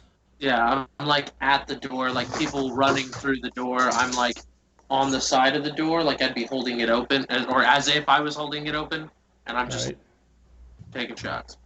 And so is Powder. Yep. Where are you taking shots at? There's a bunch of gnolls coming. Oh yeah, you were cut off. You were cut off, so you don't know what's going on. No. That's my question. Actually, Madam Walrus helped me a little bit. Yeah. So I got news. For some reason, this thing did not save any of your tokens. What? Awesome. I don't know why. Lovely. No, I mean I've got the artwork. I don't have the character stats on any of the tokens. So I'm having to put the character stats on them real fast. Sorry, everyone. This is no one's fault but my own. I should have made sure to do this well before the game. And I apologize. Technical difficulties. What the hell did he eat? No, there's a dog that keeps, he's having really issues? comfortable. Yes. Well, if you want, Josh and I can talk about our divinity builds. Yeah. No. For what? So I am a warfare but I thought I said the scoundrel. That's What gonna be is a no for divinity me, dog. anyway? Divinity It's 2 is a fantastic. really good RPG that you should play. If It you really like scratches the D&D Yeah, itch. if you like D&D and you like video games, Divinity 2, our third sponsor for the evening. I highly doubt Wish. it. Unknown sponsor. No, I'm sponsoring it. Oh, you're sponsoring it Yeah. with lots of monies? Not with money, but other I things, paid for like it. endearing words. I might pay for it twice. I might buy it on Switch. Interesting. Why would you buy it on Switch? If I had Why would anybody buy so you can play it on the Skyrim go? on Switch? I want Would you- to switch. Josh and Kessie are both getting Switches for their birthdays. My Maybe birthday's I'm not using for the a wrong while. icon for you because your icon doesn't even exist for some odd freaking reason. Who? and I can't find a you're real one for switch Joey? right now. Otherwise, You don't want to to switch light, huh? I don't want to switch light. I don't want to switch light at all. I want a real switch. I want a real freaking switch. And if I can't get that, then I don't want anything. Like leather? Because Ow. Oh, that kitty just bailed on you. No, he climbed me like a tree. Hello. Yep. Boy. No. Hey, cutie. Yeah, He's a little blurred kitty. Right, he's all blurry. That's Frumpkin. He's my best friend, and he loves me, He and he also is. likes to bite me a lot. I bring this cat into our house, and he immediately just like abandons me and goes to you. Yeah. Isn't that how it goes? It's because I'm allergic. Frumpkin. Cats love people who are allergic to them. True. I mean, I'm allergic to him too. When it's just me and him in my room at night, like he will not leave me alone. He wants to sleep on my face. So we've witnessed it. At least I have that. Well, you've got a picture of him literally sleeping on like a scarf across my neck. So I do have pictures of it somewhere. I just started looking for my phone and then realized you're using it. Yep. Nerd. That's funny. Shut up. Madam Walrus asked for pet names, so maybe everyone who has pets in the background can tell us about their pets. Because we we're stalling. also Frumpkin. Ugh. We also have 2 dogs that I know everybody has heard me yelling at and or barking. That's a big One of kitty. them is Samson, and one of them is Mambo. And This is Xena. baby. Xena's a chunky chunk. Look at her Aw, belly. look at that. She doesn't There's care. a She just cute likes to kitty. be touched. Yeah. I would try to go grab my cats or my dog, but they would not make it on the video. They would either hate me or just destroy the camera. They would just be like, Evan, what are you doing? We don't hang out like this. Yeah. I saw Nixie earlier. This is unprecedented. You've She's probably seen Maya and Ray's dogs going back and forth in the background. All the time. Love them. Yeah, they Every just, time I see them, I'm like, yay. yeah, they Dogs. just got in trouble. So Speaking of dogs, my I dogs are saw wanting you to go come back mute inside. earlier, and I saw you go mute and yell at them. Oh, hey, what's that? My mom can like read my mind. Did she let the dogs out? Well, she let them out earlier, but I was about to get up to go let them in, and she came Wait, walking into hold the on. room. Hold on. Who let the dogs out? Mm. I'd like to thank our 4th sponsor for the evening, the Baja Men. Thankfully, my son was not around to hear that. Otherwise, he'd start singing it. All right. Everybody in the chat, we're just gonna sing it together. No. Dogs out. Don't. Who let the dogs out? I'm trying to hurry, people. I'm really sorry. I get that song sung at me so many times Whatever a day. happened to the Baja Men? Like, did that? Who cares? Like, The dogs care. I'll tell you what Obviously, happened to them. They all have like 9 to 5s now. Probably. I mean, They're like, all working at Starbucks. Either that or they appear at like county fairs. so fun fact about that song, it's about actually, who let the ugly women in the club. Yeah. Oh, that Yeah. is awful. Wait, what? Yeah. God damn it. Who'd you say Yeah. that? So it's a that mean song. Wow. Yeah, that song is actually about. Wow. Yeah. Why are all these ugly women in here? You Fun horrible facts. people. Yeah. No, it's like Jesus. And it's like how they're Pumped Up Kicks. Oh, it's such a nice, fun song, and then you listen to the lyrics, and you're like, oh no. Oh, geez. Oh, no. Yep. All right. They- I think I got So that song everything isn't allowed set. to be played on the radio. They're from Or- London, UK. Oh, what, Ray? That's probably All where those they set. are. Sorry. Yeah, they don't have to deal with school shootings. America. America. Now I had to Wow. grab a different map because for some reason the actual map for the gardens didn't work. It wouldn't let me edit it, so I just grabbed this. Excellent. There we go. Hey. Oh, Hey, okay. look at that. So you see, this is the group of gnolls. Oops. Yeah, this is the group of gnolls that you said was charging over towards you. There are 4. You guys are sitting in front of the gate, and you guys are going to get to roll initiative as soon as I fix one stupid gnoll who's being a pain in my butt. There's always that one gnoll. There's always a gnoll. And okay. All right, so let's go ahead and do this. Give me a second. Roll an initiative. Not yet. Do you want us to roll through roll 20 so it hops up on the turn order, or just roll? I gotta add these guys to the turn order. That's what I'm doing right now. He wants us to wait. Yes, please. Just wait. So, be patient. Back to the Baja Men. No, it's just They're- second. Oh, that's They are exactly from what I London. wanted to hear. Yeah, they're Are from they? London. Yes, they're originally from London, United Her Kingdom. Google foo is strong, ladies and gentlemen. It is. And What now do they you do know nowadays? what do they do nowadays? Whatever the hell they want to, they're really popular there. Yeah, fair enough. What the hell? They're big in the UK. I mean, as long as they didn't are. as long as they didn't MC Hammer, I'm sure they're pretty still well off.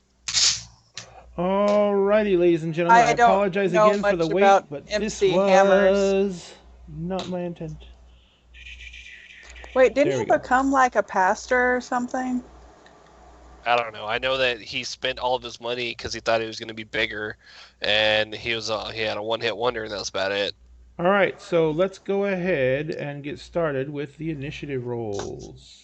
Which, by the way, this podcast not sponsored by MC Hammer. So we can slam him as much as we want. Oh, come on, guys. Don't be mean. Well, it's not like he I has the got money to Xander's sue us. initiative. How does Powder's how does initiative Powder have- came in. My Noel's initiative Seven. didn't. So I have to put that in manually. Powder has a 7.15 initiative. I've got the tiebreakers turned on for another session I have, and it's done. Another session likes them. Okay. Astrid's is in. I keep forgetting to turn them off. Joey's is in. And Bastion's in. You've got to fix Reese. I keep on forgetting. Nah, it's okay. He said Oh. he did Actually- say Bastion, though, so it's okay. Yeah. Actually, Josh, can you fix the name on it? I don't know. I if don't he can think or he can in that one. He can, or he should be able to. not. All right. So He can Xander, fix the one for the one at the bottom, but not that one. I don't think. And Oh, okay. what are you comes up going to in the do? chat side. I think also the stupid map cuts off at the end of the tan area. I'm trying to fix it, but it won't let me. Because I why see would the it let map you do just that? fine. Oh, come on. Oh, yeah, no. It's like, that's it. Oh, that's a little better, I guess. So what are you going to do? Oh, it's on me. Okay, perfect. Yeah. So Xander I'm goes first. gonna- oh yeah, got them good rolls. Hahaha. Okay. I'm gonna pop out. I'm gonna pop out over here.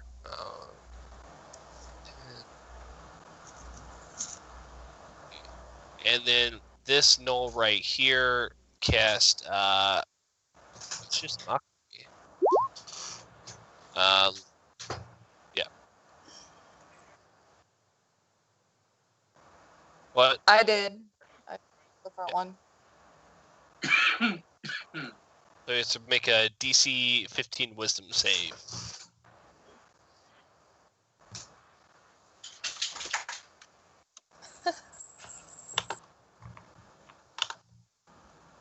Yes.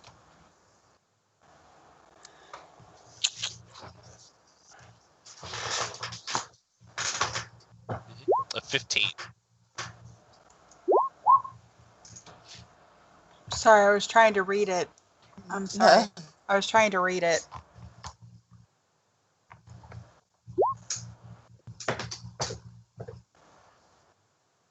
What? Do you have it whispered?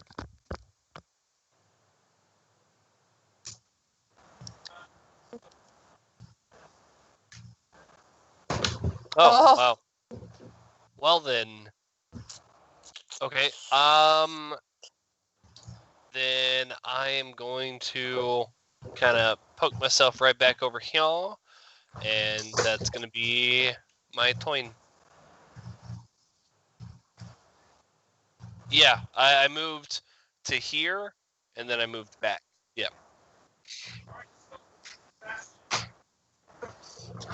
I'm gonna shoot at this one right here with my crossbow.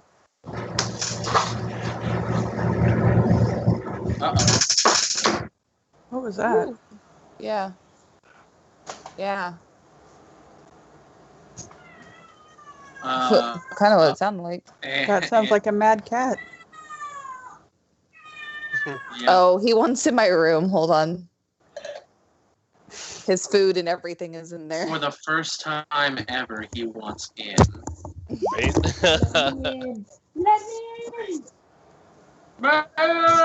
Yeah. There's that wasted crit from earlier. I don't have sneak attack on him. So take the sneak attack off, but that's 12 points of piercing damage for him. Yeah.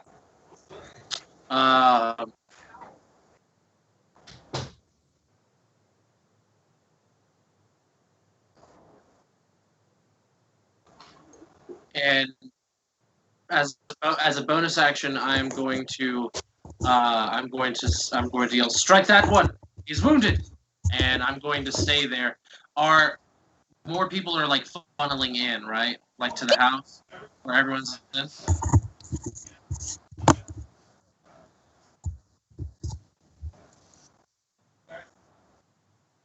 Okay.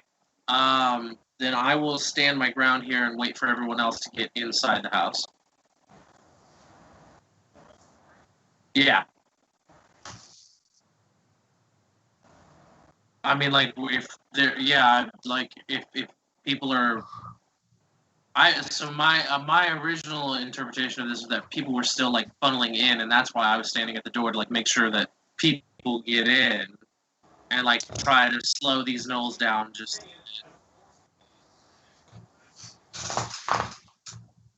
okay. Somebody I'll wait for everyone else to get inside. Ray, the chat is saying they can't hear you. Somebody in the chat said they can't hear you, Ray. Yeah. Sorry about that, guys. I was just saying that on the beginning of the initiative turn, the last of the guests and Lord Orion made it through the front door. So the only people. And they're ushering us inside, right? Well, actually, no. They're. We were ushering them inside. You were ushering them inside, and Lord Orion is running inside and making sure everyone's inside, but you guys are still outside the door. So there are no more civilians outside out the door. All there is now is house guards fighting gnolls and you guys. I think we should make our way inside. Didn't you just attack a gnoll? Yes. Yes. Maybe. He could have, maybe. All right, so that is on. So Bastion, you're still staying there then? Yeah, you said you were. Yeah.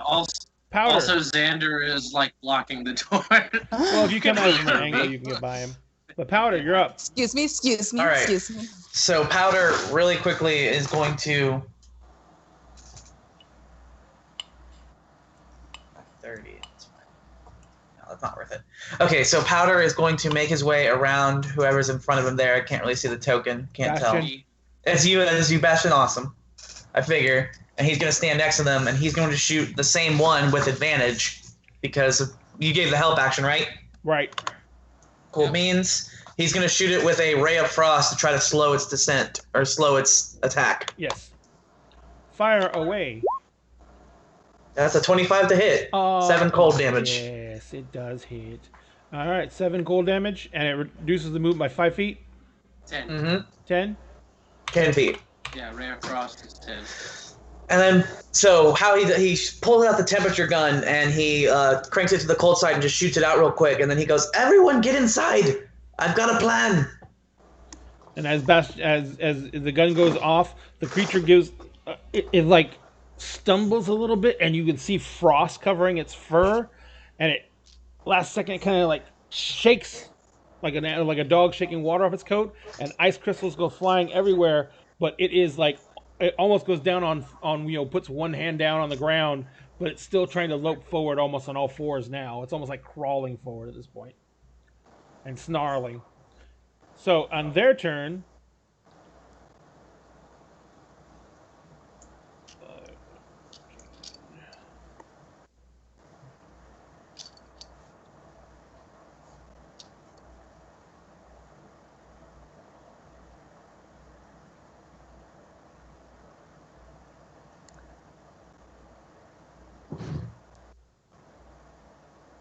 Bring it. Meat shields.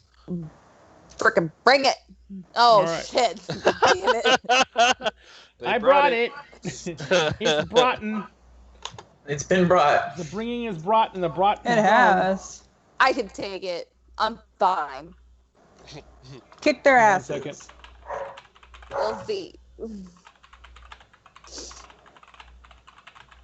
All right, so the first Noel, who really looks like he's upset, he's pretty much slobbering all over you. Cool. Ew.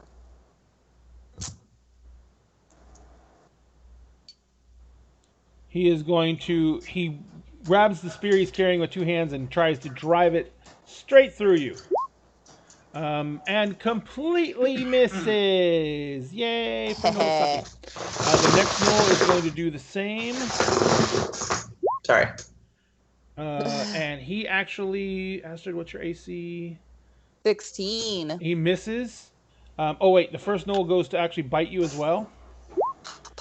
And he hits. He is a 21, but he hits. And he is going to do... Oh, it doesn't let me roll the damage off that? That sucks. Alright, so he is going to do not much, but he's still going to do it. He does 5 points of piercing damage as he bites down on your forearm. The other Noel is going to attempt to bite you as well. And misses. So the last Noel, who's the one who's heavily injured, he is going to slam you with his spear. And misses. And he is going to attempt to bite you as well. And misses. Oh wait, no, he hits you. Damn. It was just really close. Man, why'd you gotta get me so excited? Because it's my job. Shoot. And let me get the damage for you. Sometimes I don't like having animals. Baby, would you mess with the kids and tell one to let Aries out? And another 5 points of piercing. Okay. As that one clamps down on your other forearm. So now you've got a Noel on either arm. And they worry the wounds a little bit. The other Noel is going to attack Joey, because Joey looks tasty. So he goes to drive a spear through her gut. Joey, what's your AC? 1,000,000. 1,000,002, Sorry, right? I was texting it's 18, the kids. so he misses. And then he goes to chomp down and bite on your arm, and he misses as well. So the Noels all miss fabulously. Cool. Except for the the two that bit Astrid. So what do you guys next after the Noels is Joey. Oh, I'm next. You're kind of surrounded by Noels. Doesn't look like it. Where do you looks think like you are? I think I'm this one. Yep, that's you.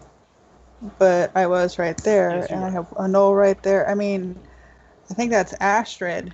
Now she's Astrid's surrounded by completely them. surrounded, but you've got Noels all around you too. What are you going to do? Word of Radiance.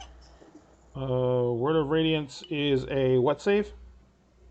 That is I believe it's pretty much the ones within 5 feet of me. Make a Each dex creature save. of your choice that you can see must make a con save.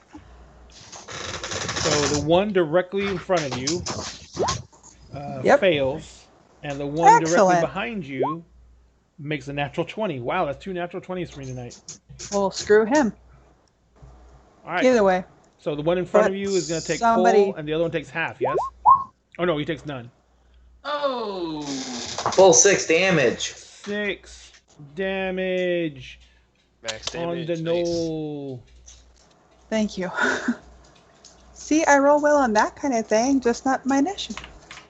All right. So that knoll lets out a howl of pain as blinding light explodes out from Joey, basks that knoll, and you see his fur crisp and some of his skin crackle.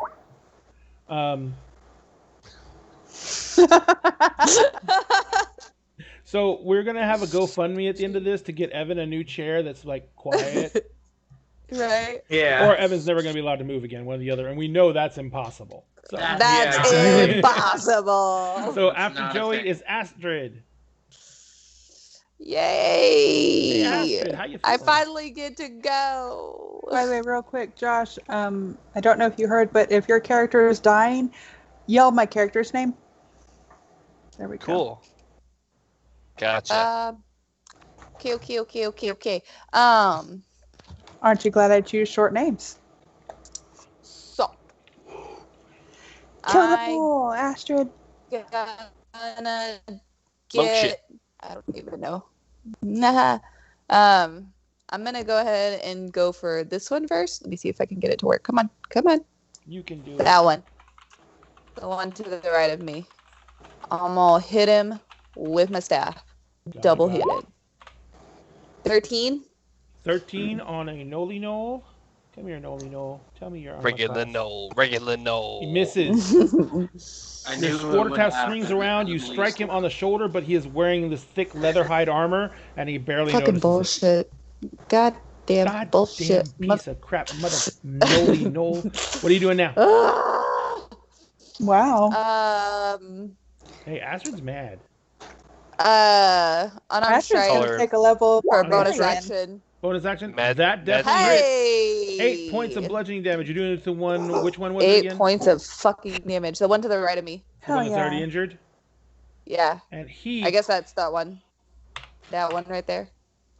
You punch him, and you see his muzzle. You punch him so hard, you see his muzzle like break and collapse. You feel the bones crush under your knuckles, and he just snarls, and he just like whips his head forward and tries to bite you. And he hits, doing 5 more points of piercing damage, but then he crumples to the ground, and blood gurgles in the crushed sockets of his nostrils as he lets out a death rattle. Ew. Yeah, fuck off.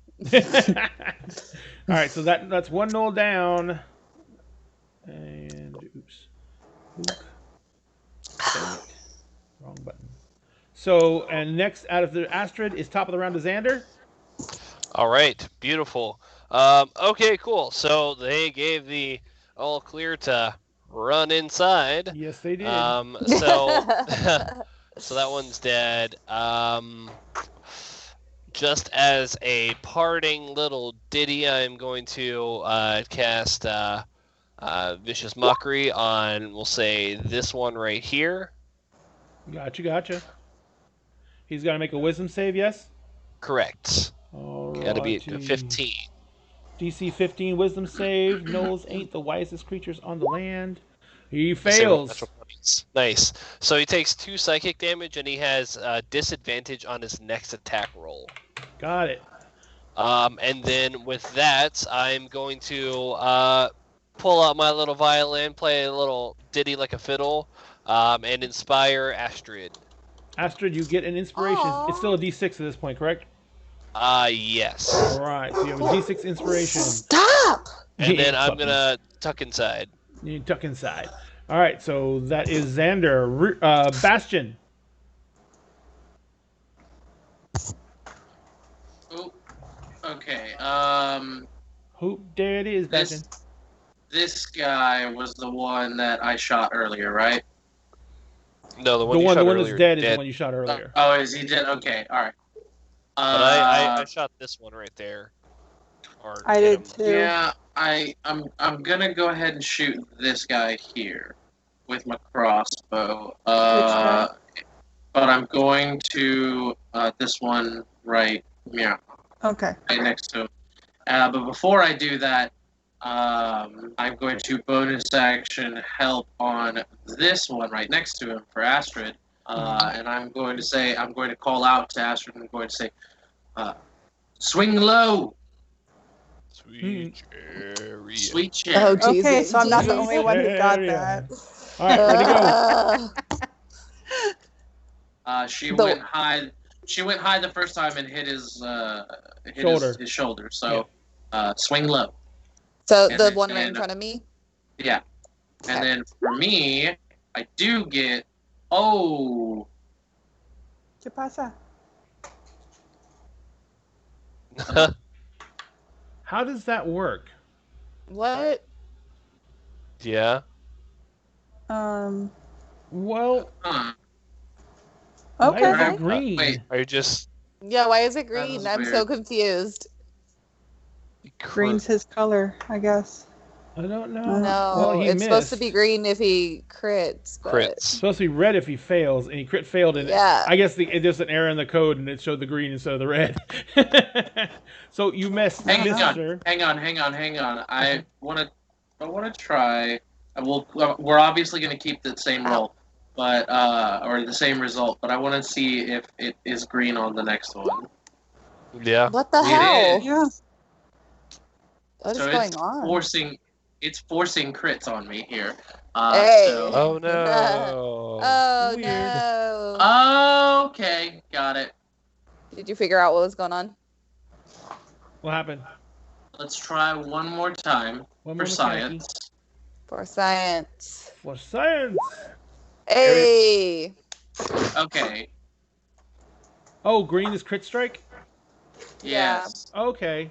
Weird. So I actually need to go back up and check that first one to make sure I actually did crit. It's all right. We already counted it. It's no big deal. All right. All right. So you actually missed. So and are you going to move?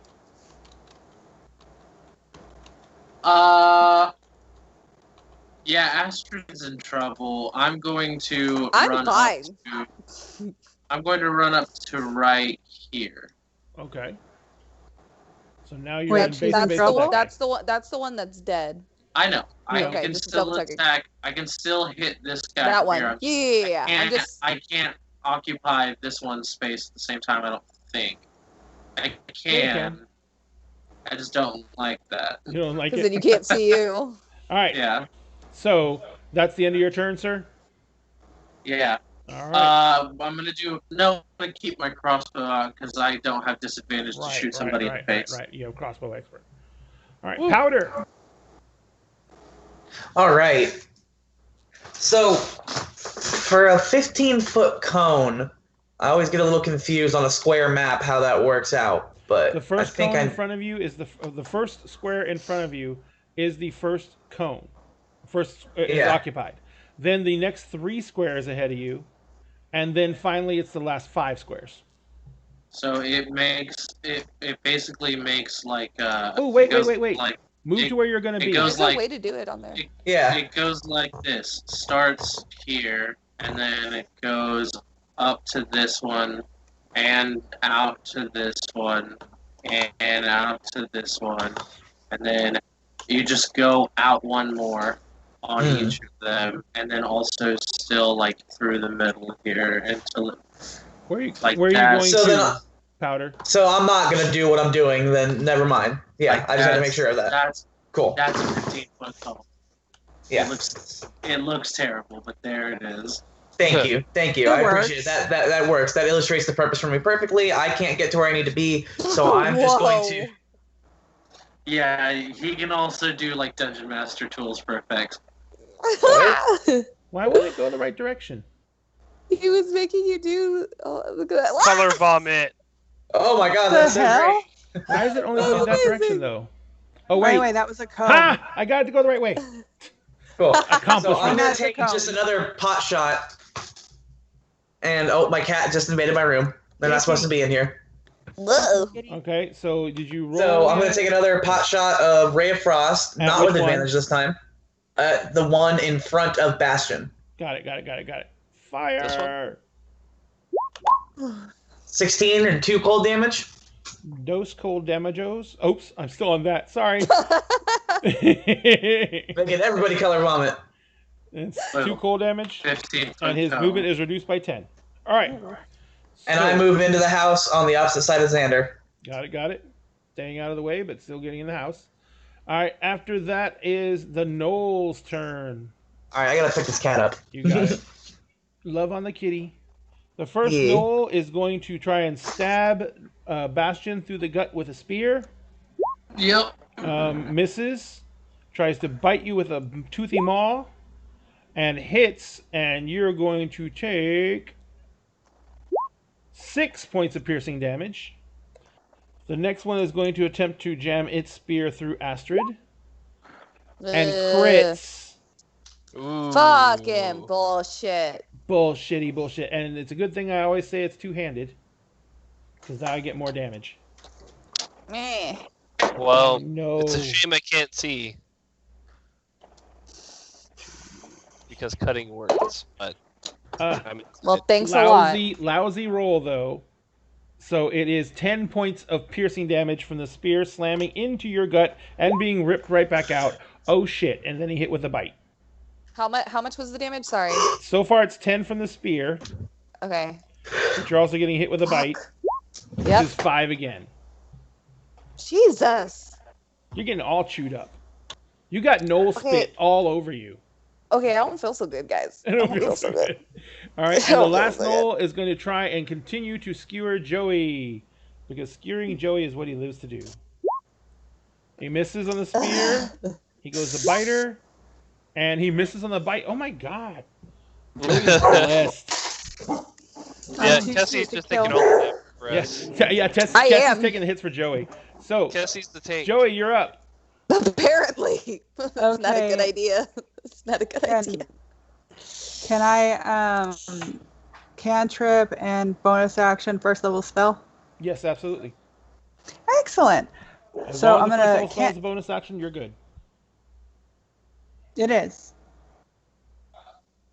Okay, so I'm going to do the Word of Radiance. Actually, I'm going to move to right there, so the 3 around me can be hit by it. I'm going to Word of Radiance them, so make 3 con saving throws. Just to point out, Astrid looks like shit. Well, she's going to be the bonus action. Oh, gotcha. Word of Radiance, all 3. So it's, what was Word of Radiance? Dex, right? Con. All right, the first one that was above you passes with a 19. Screw him. The one directly in front of you. I missed the button. Fails with a nat 1. Cool. And the one to your left fails on a 12. So those 2 fail. So how much damage are those 2 taking? You just roll 1 damage roll. It applies to both. 4 on each. Yes. You know, I totally forgot the one that critted on Kessie was supposed to swing at disadvantage because of cutting words. That would be important because he's the one who critted. So I'm going to roll his attack, 1 more die for his attack, and we'll take the lower of the 2. So as long as he doesn't roll a natural 20. Yeah, as long as he doesn't roll a natural 20, she's going to lose some damage here. And the second one would have been a miss. So Kessie, take off the 11 points of damage, add that back on. Oh, yeah. Because he would have missed, not critted. Are you and still don't forget you have... You said 11? 11 points, because that's what he critted on you. It doesn't matter, I'm still about to cast it on you. Okay, good, because I mean, I could still use it. Yeah, since you're still looking so scrumptious, I'm still going to cast my stuff on you. What are you casting Healing Word at? Let's see. I was actually thinking she is. I'm just going to cast it at 1. Level 1? All right, so... Yeah, I mean, because I can do something bigger that will work on everybody after. So you can go ahead and do first. 1d4 plus your wisdom modifier in hit points. That's just a 1d4. Well, yeah. There's a My wisdom modifier is +5. So that's 7 hit points back. Cool. Nice. And Astrid, don't forget you are inspired. Yes. Inspired. Yes. With the bardic. So now it is Astrid's turn. Yeah. So Joey already moved too. So that guy still has the advantage. Advantage. On him. Yeah. Exactly. So fuck that guy. In particular. Yeah. And so 17. Definitely hits. Quarterstaff cracks him in the head for 8 points of damage. 8 points of damage. Oh, you forgot to roll advantage. Oh shit! That was not with advantage. Fuck. Yeah, just roll an attack. Just roll another attack. We'll just count the 8 points of damage no matter what. Unless you're crit. Nope. So you're still counting the 8 points. Cool. Okay. All right. You crack him in the head and you swear his eyes go cross. Yeah. And then I'm gonna fucking kick him. Kick away. You swipe out the kick and you slam your foot into his ribs, but it feels like you're hitting nothing but muscle. But you also have inspiration. Yeah. That's what I was gonna say. I was about to say it. Okay, hold on. So just roll a d6. Nice. Makes it a 17 and a 17 will hit. So for a second there, when your foot impacts his stomach, all you feel is corded muscle, but the concussive force just causes the muscle to collapse. And so now not only is he cross-eyed, but now he basically has blown all the air out of his stomach, and he looks totally winded. But he's still on his feet. Damn. Shit. He does not look healthy, though. All right, so that was on Astrid's turn. Xander Cobwood. Oh, okay. So this is still going on, and I guess that they missed the whole. Hey, let's go inside so they can put up the defenses. If I try to leave right now, I'm gonna get so fucked. Unless you disengage or something. Yeah, you could disengage. No, I'm gonna beat the fuck out of these guys. Out of these two, which one? This is why your character's down. The one directly in front of Astrid and between Astrid and Joey is not looking well off at all. Okay. He's got a big dent in his forehead from Astrid's staff. Let's see here. He's got a couple people in between, so I'm gonna use a vicious mockery on that old boy, the one that's not super beat up. This one right here. That's wisdom, right? Correct. Oh, whoops. Oh crap! Another natural 20. Jesus! God damn it! Not minor illusion. Sorry. No, I know. I got it. Yeah. Another natural 20? Yeah. Well, at least it's my shitty cantrips, so it's all good. Right. And it's not my attack rolls. Yeah. All right, and then I'm going to pop back in here. Hop back in there, you got it. All right, Bastion. All right. They're just popping out. And fuck you. And then... This guy is getting shot. Hopefully. I've heard that story before. And hopefully when it goes green this time, it's because I actually crit. All right. Instead of your fake crits. But it does hit, and you do get 15 attacks. Yep, 15 points of damage to him. That's one right in front of you, right? Yep. This one right here. Not the one that's already hurt? No, I already hurt the. Yeah, no, this one I hurt. They're both already hurt. I didn't hurt him. Yeah. The crossbow bolt whizzes out and buries into his thigh, all the way down to the almost the end of the bolt itself. His left hand instinctively reaches down and grabs it, and he almost falls to one knee, but he just gets this resolute look in his eyes, and he's glaring at you and snarling. Doesn't fall. Then I'm going to use my bonus action to once again, this time on this one here. Or no, I'm going to do it on this one again. and I'm going to call out to Astrid. Finish him off. We need to move. The one in front or the one to the side? The one in the front? One in front of you. In front of you. Cool. Who looks like he's about to die. Gotcha. Yeah, I'm gonna Powder. fucking kill him. You're muted. Powder, you're muted. Powder, you're muted. Thanks, guys. Yeah, I just realized I should be rolling an extra +1 to my attacks because I enhanced my weapon or my arcane focus today. Gotcha. Woo woo. So I'm gonna pop out right here, and I'm gonna take a shot at the one that Bastion's been shooting on. Got it. And this time I'm gonna crank it over to the fire side. I'm gonna shoot it with firebolt. Good. I don't have to make a saving throw. Roll to hit. Yep. My saving throws have been on point tonight. Yeah. Man, can I override my modifier really quick? Was that like 3 natural 20s? Yeah, I've gotten 3. Just roll what you roll, and then add. We'll remember to add one. Oh, Yeah, so remember to add one. that'd be a 26 to hit, Definitely hits. and that's 5 damage. And he lets out a blood-curdling howl as you slash into him. And I gotta look up one thing. Nope. And he crumples to the ground unconscious. Awesome. And I say, if we get inside, I can burn them all.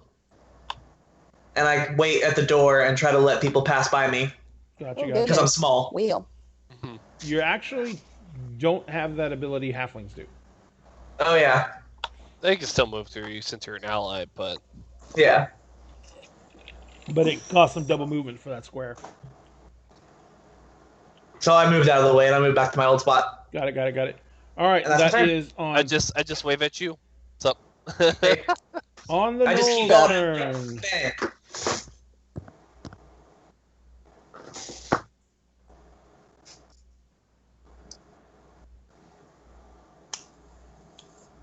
Knoll moves around over to there.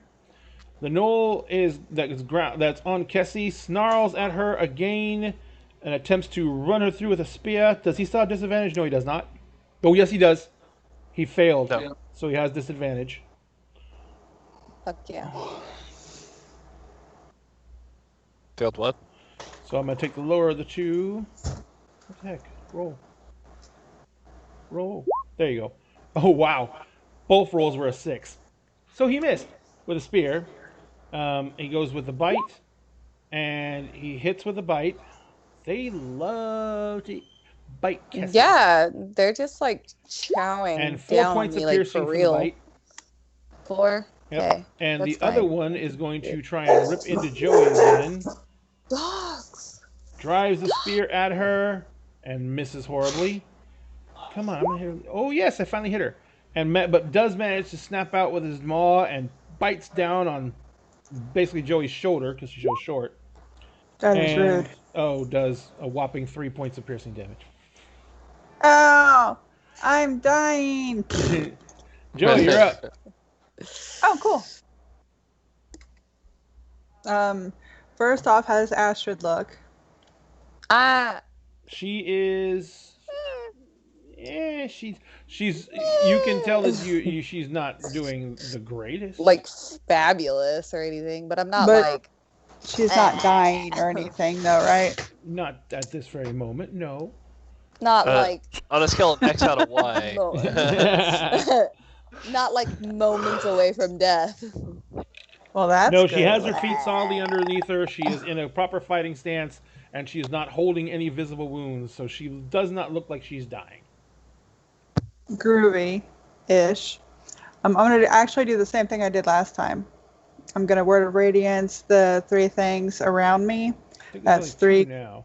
Just That's- 2. There's only 2. There's only two 2 alive. now. And Word of Oh. Radiance is a con save. Yes, sir. So the first one, which is the one directly to your right, fails, and the one just to the south of you fails. Holy crap! Really failed. So they both failed their saves, and they both take 5 points of damage. Suck it up. So the And one in then- front of Astrid lets out a piercing howl and then just collapses to the ground. His fur is actually on fire. The other one lets out a deep growl of pain, but is still standing. But his fur is once again smoking, and you can see his muzzle has blisters all over it from the flames. Cool. Can I then bonus action heal Astrid again since she's still not looking the bestest? The bestest is? Yes, you can heal Astrid. Cool. So that is a 1d4 plus 5. Yes, because I have ass loads, wisdom and stuff. That's 7 points back. How are you looking now? Better. Feel a little better. Excellent. So you're looking okay now. And now it is Astrid's turn. There is only one left standing. It is over by Joey. Okay, can I step over the dead bodies of this? Yes, you can. These dead gnolls. You can actually walk through them freely. I don't count bodies as like difficult terrain or anything crazy. All right. We're proficient in stepping on dead bodies. Yes. Fuck yeah. I got my boots of corpse walking. Yep. An 11 misses on the quarterstaff. Whatever. You know what? Then you know what? Because she's like pissed the fuck off right now. Mm-hmm. So. Headbutt. Yeah. First of all, yeah. You know what? I'm taking a page out of Melanie's book. Freaking headbutt. But also key point. Flurry of blows. So. Several headbutts. Fucking bullshit. God damn, this dice roller hates me. How do you really feel? I hit with that one. 21. So that's 6 That's points how she feels. 6 points of damage.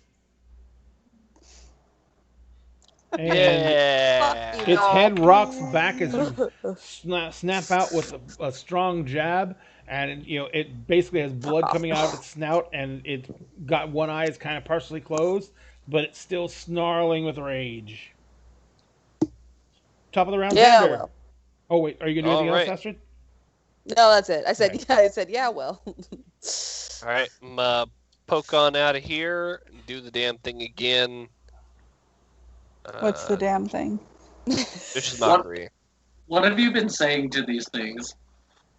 So, like, Me? in your vicious mockery. It's vicious mockery. Yes. I'm like, you're the runts. Your fur looks like shit. You smell like shit. You were adopted. You were adopted. Your father never loved you. Oh. The fuck? All right. So a wisdom save on vicious mockery, Wait, and it fails. Nice. So he takes 3 points of psychic damage, and his next attack is at disadvantage. And then in I go, and that's he grabs his ears and basically lets out a howl of pain as he crumples to the ground unconscious. Yeah. Insult your ancestors. That's my favorite. Your brother's children will inherit those bruises. You base-born by-blow. And I just go inside. All right, everyone, let's chop. Let's get back inside. Born by blow. Okay. All right, so you guys move inside. As you move inside, go ahead. I just rolled to recover my bolts. Was I able to get all of them? Yes, you were. Dope. And for those of you who don't know, we have a house rule on ranged attacks. You keep tracking of your attacks you roll. You roll that many d6 at the end of the combat. Any ones, the bolt is lost. Either breaks or you can no longer find it. Or like you fire it into someone and it like hits a bone or something and snaps.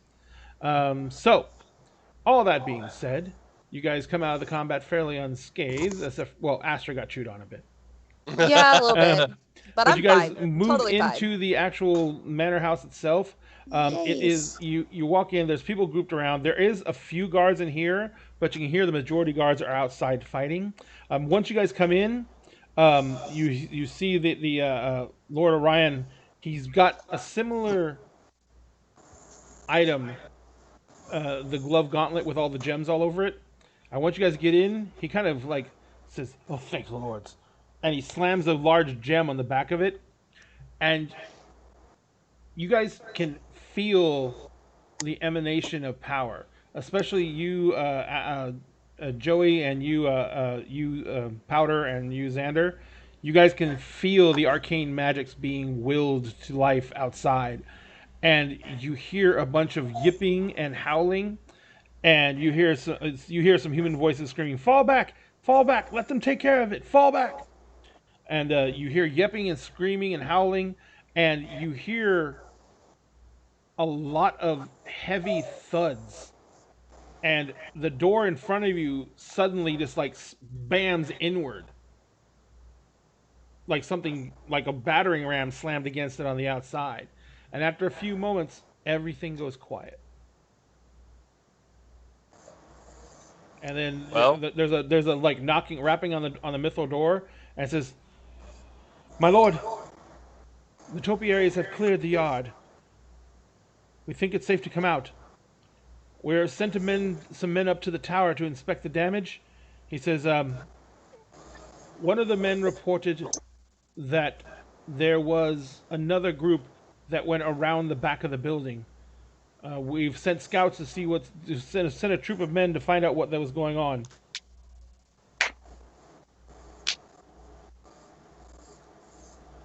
So he opens the door and looks out. When you open the door, there is a huge red smear on the outside of the doors, and there is a crumpled body of a gnoll who looks like he's fallen a great distance and hit something very hard.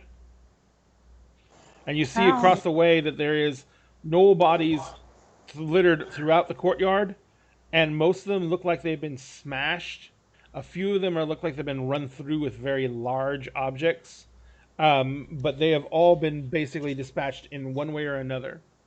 The front gates are now closed, and you can see that there's not as many guards out front. You don't see any injured guards, but you do see multiple piles of sand in different spots in the yard.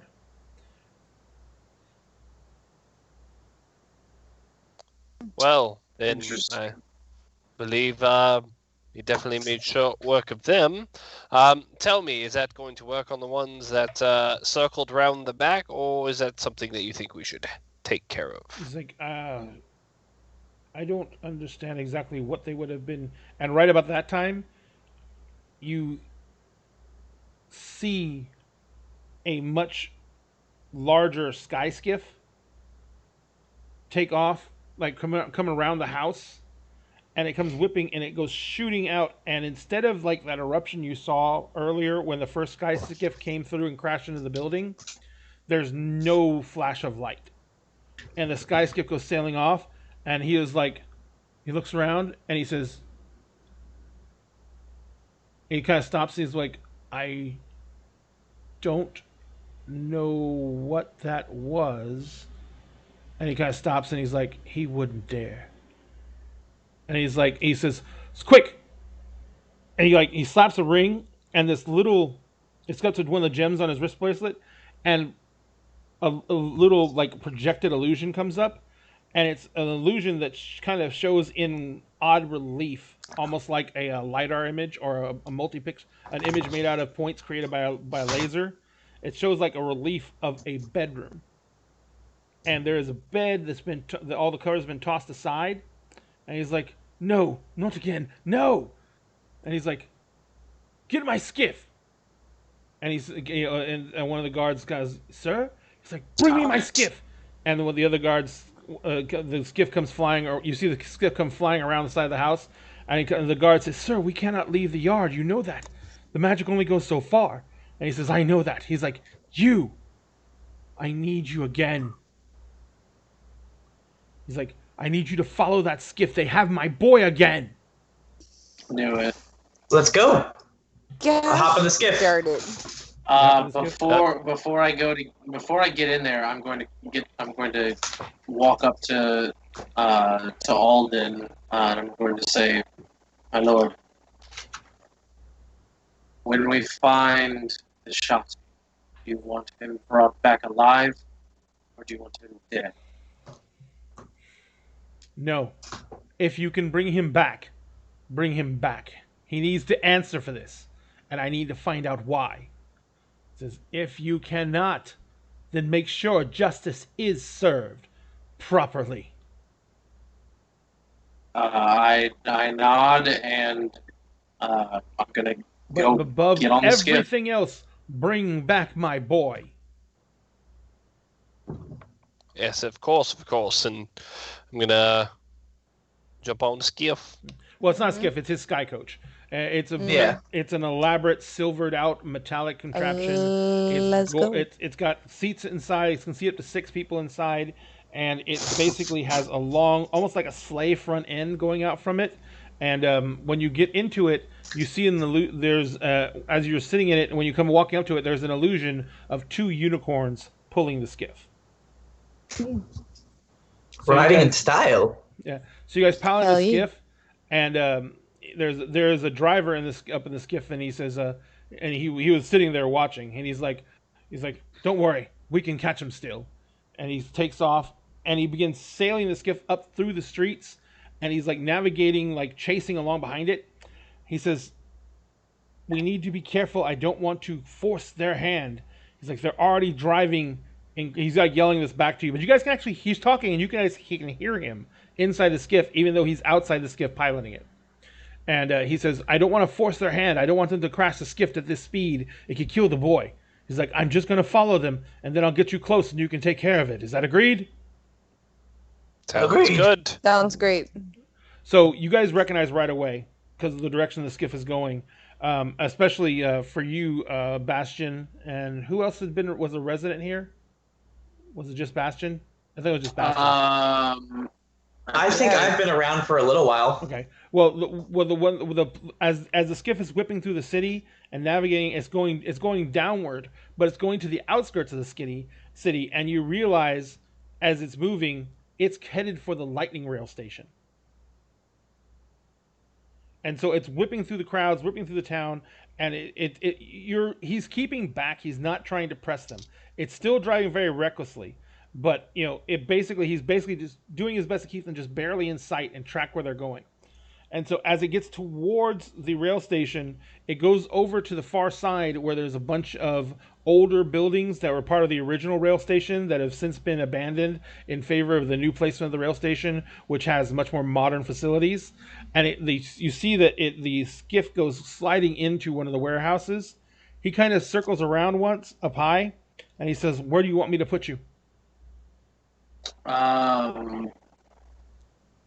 Okay, so one more time. So this warehouse is connected to, like, directly connected to the lightning rail? Well, there's the warehouse is right. Yes, is right by the lightning rail, and just off to the warehouse there is a tower that goes up, because there's also a docking point at this point for freighter airships. Not luxury cruiser airships that are a lot of things. This is where a lot of freight is dumped off, and where passengers who cannot afford the luxury ships would take lower cost book passage on these airships for transportation purposes. So it's like there's a rail station, and then there's also a tower for an airship dock. And the warehouse is kind of just off of the tower for the airship dock. So, Can I justify being having like the master of tactics? Can I justify an insight check to see if I can tell if he's trying to hold up in the warehouse or if he's trying to get to the lightning rail and like get away with it? That is absolutely justifiable. Like 100%. Yeah, okay. Yeah, go ahead and make that roll. That's nice. There's the crit. The biggest problem you have is he's not going to hole up in the warehouse. If they have the kid and they're at a place where they can leave town easily, either in an airship or the rail, they're going to be going for one or the other. Unless they have access or own an airship, one of the 2 airships you see up above that are docked, they're probably going for the lightning rail, because once a lightning rail starts, it's almost impossible to stop until it gets to its destination. And no one can get off of it, because nothing can really keep up with it speed-wise. So I'm going to instruct the driver to put us down as close to the lightning rail as possible to head them off at the pass. It's like, yes, sir. And he basically ties over. You guys pile out of the sky sled. The rail area is crowded. He actually had to kind of maneuver and wait and then land because there are just people everywhere. And you see there's skiffs coming in and going out. There's land vehicles coming in and going out. And there's hundreds and hundreds of passengers coming in and going out. So as he comes in and he lands finally gets a berth in the skiff and lands. He's like, I don't know which one. He's like, this is the train that's departing right now. He's like, this is the only. If they wanted to leave immediately, this is the only thing they could get on. So the second he touches down, I'm hopping out of this thing, and I am like searching for this. So I'm like searching for this dude. I'm searching for the Kalishtar. Before we get off, I'll actually take a little dirt out of my pouch and I'll blow it onto Joey's shoes and cast Long Strider so she can keep up. Aw, what does that do? Give her an extra 10 feet? Gives her an extra 10 feet. Gotcha. All right, so Joey. I want to help. I want to help Josh. Or sorry, I want to help. Bastion. Yeah, Bastion. And we couldn't hear you at all, Jessica. She's muted. So I lost connection, 25. She said, but I can still see her. Yeah, we can still see her. Yeah, I rolled a 25 perception. 25? Spot this guy. You got it. Hang on, let me translate it back. So you basically start looking around, and the first thing you notice is amongst all the people who are at the station dock platform, there is a number of kind of people who stand out. There are a couple of Kenku who are drifting around, and Kenku are still not common even in Eberron, and they're still kind of looked down upon. There is a staircase. As you come into the docking station for the trains, there is a staircase that there's a platform, I should say, that gives access to the downward stairs that go towards this train, and upward stairs that go up towards the air tower. So as you guys are making your way down into the train section, and you come into the landing, you quickly ascertain that there is something happening on the upper landing, because there are people who are running down the stairs rather quickly, and they kind of have distressed looks on their faces as they come running down the stairs, and they're looking back over their shoulder up the stairs where they came from. And as you go down, there's like they're whispering and they're running forward, almost in a panic, but not quite. So you're running, but you're going down the station. You do not see anyone that you recognize, and you do not see anyone carrying like a bundle or anything that's large. You know what I mean? So the place for the crowd is like panicky. Mm-hmm. I am going to dash and also use cunning action to dash to get as much movement as I can, like up the stairs to see what's going on. Like I want to like get up there because like if he's got gnolls with him or if he's got anything like that, so I'm assuming he might have. Dashing up the stairs? Like no. I don't want to sleigh. And I mean, I could go as well. Technically, I could spend a key point and dash, and move really freaking fast. I'm gonna follow. I already moved 40 to the feet. Stairs or whatever, but I'm not gonna be able to keep up with them. So I'm gonna stay downstairs and kind of keep an eye out for. Let's go. Yeah, I'll stay with Xander. Give me 1 second. Actually, before Bastion gets out of range, I'm going to inspire him with a jaunty ditty. Yep. Hey, Cowboy on a fiddle. Go get him. Please don't kill him. Go get him. Please don't kill him. Go get him. Please don't kill him. 'Cause we need him alive. That's what was asked of us. I'm gonna do like Listen, I'm gonna do everything in my power to bring this guy back alive so he can face justice.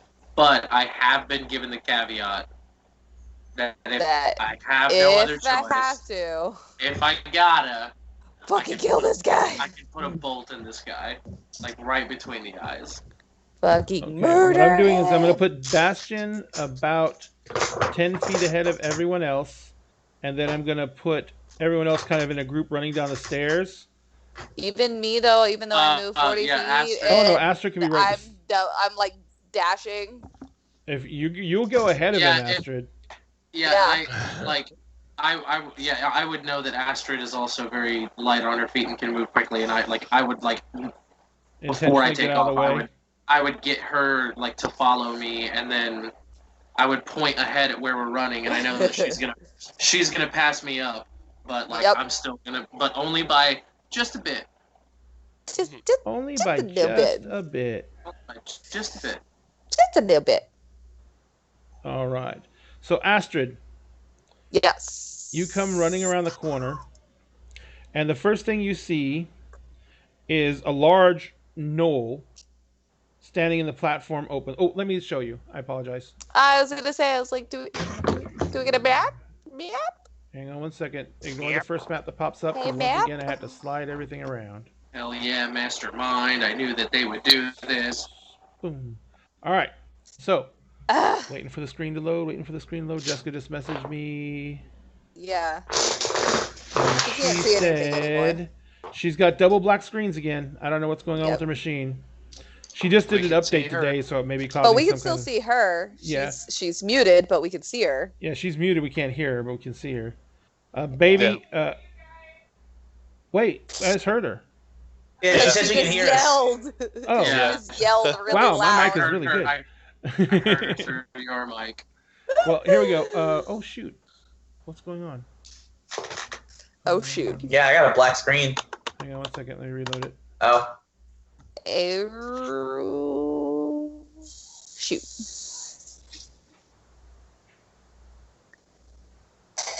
This is exactly why I winked at this guy, because I knew I was going to kill him. I knew I was going to kill you. I felt it. The second that we met him, I felt it in my soul. Wait, who did you wink at? He's a weird, creepy guy. Shanti, the cow store. Oh, we think it's him? We know it's him. We know it's him. We know it's him. I know it in my bones. Like, dude was super pissed. Like, so at least Astrid and I saw him like getting all angry about us getting like a promotion. And he's also been a huge dick to us and also been real shady about like trying to force us to stay. And he was like, the kid's dead. The kid's dead. And he was like, fuck the kid. Don't worry about the kid. Kid's dead. Don't even think about the kid. And we saved the kid anyways. And now. And then when we brought the kid back, he was just like. Conveniently, he's missing from the crazy explosion and everything. And then the kid goes missing again. The kid is kidnapped. How would the Knolls get inside to get him? How would the Knolls get inside to get him without a man on the inside? I'm gonna kill this freaking dude. Let's get it. Get this, bro. I'm gonna say put the kid down or I'll kill you. And if he doesn't, that's gonna be my one chance. That's gonna be your one chance. And if he doesn't comply, I'm gonna be like, I didn't have a choice. He wouldn't listen to reason. Don't worry, justice is served. Justice is served. All right. Let's do it. Okay. Come on. All right. So we are still having, and now we're having technical difficulties of roll 20. Hey. And it's not loading the screen at all. Anyone else got a screen? Nope. I got a black screen. Well, I tell you black screen. I refreshed roll 20. I refreshed roll 20 to see how it was. I shut down my browser and turned it back on, and it still did not refresh. So roll 20 is crashing on us. Yeah, and I see people are logging in and logging out on roll 20 now. Like I just tried to disappearing. I tried to. I just refreshed it just to see if anything would happen. All right. So I'm going to describe what you've seen. Astrid, you're coming down a 10-foot wide staircase, right? Okay. And you're a good 20 feet ahead of Bastion, okay? Because you sprinted. So as you come down the stairs, you see a large gnoll in heavy armor swinging a great axe. You see a shifter who has got 2 daggers, and she's off to the right. You see a lot of human passengers, and they're standing around. They look very afraid. Just as you're coming down the stairs, there's to the right-hand side of the staircase, about 15 foot down, there is a raised platform area, and that's where the ticket counters are and everything like that. It's a huge area. It's about 40 feet by 40 feet, the raised area is, and it's got 2 10-foot wide staircases that go up to it, and it's got a statue in the middle of that of the Grand Duke who actually built out the lightning rail yard. It's a commemorative statue of him. He's in between the 2 10-foot wide staircases. So basically it's 10-foot wide staircase, 10-foot nook with the statue in it, and then 10-foot wide staircase going up to the ticket platform. Okay? The lower platform is where everyone's standing around waiting for the lightning rail. All right? You see a bunch of passengers milling around. There's at least 30 passengers down here, and they all look scared as shit. And you can hear that there is something very large up in the raised area that you cannot see that is snarling, and you don't know what it is. But because we're having so many technical difficulties, and it is 9:59, we are going to call it right there. I knew it. Can I just ask one question? Sure. I don't see him with the kid, or like I don't see the I'm kid sorry. anywhere. Yes, you see him. Can she see Caden? Yeah, you see him. He doesn't have the kid, but he is right beside the shifter. Okay. And as you come around, he's like, and I don't see the kid anywhere? No, you don't see the kid anywhere. He says, "That's one of them. Kill her." Oh man, I'm gonna fucking shoot this guy. I'm gonna fucking shoot this guy. I'm gonna burn this whole. Not if I right shoot him now. first. Not if I shoot him first. All right. So that is it for the evening, ladies and gentlemen. We are very, very grateful for everyone who stuck it out, even though we had technical difficulties. And honestly, guys, I would like to get together with y'all and talk about this a little bit. I have another platform other than Roll20. And I think we should give it a try to see how well it works, because it doesn't run off the internet at all, except for letting you guys see the software. The software is all loaded on your individual machines. And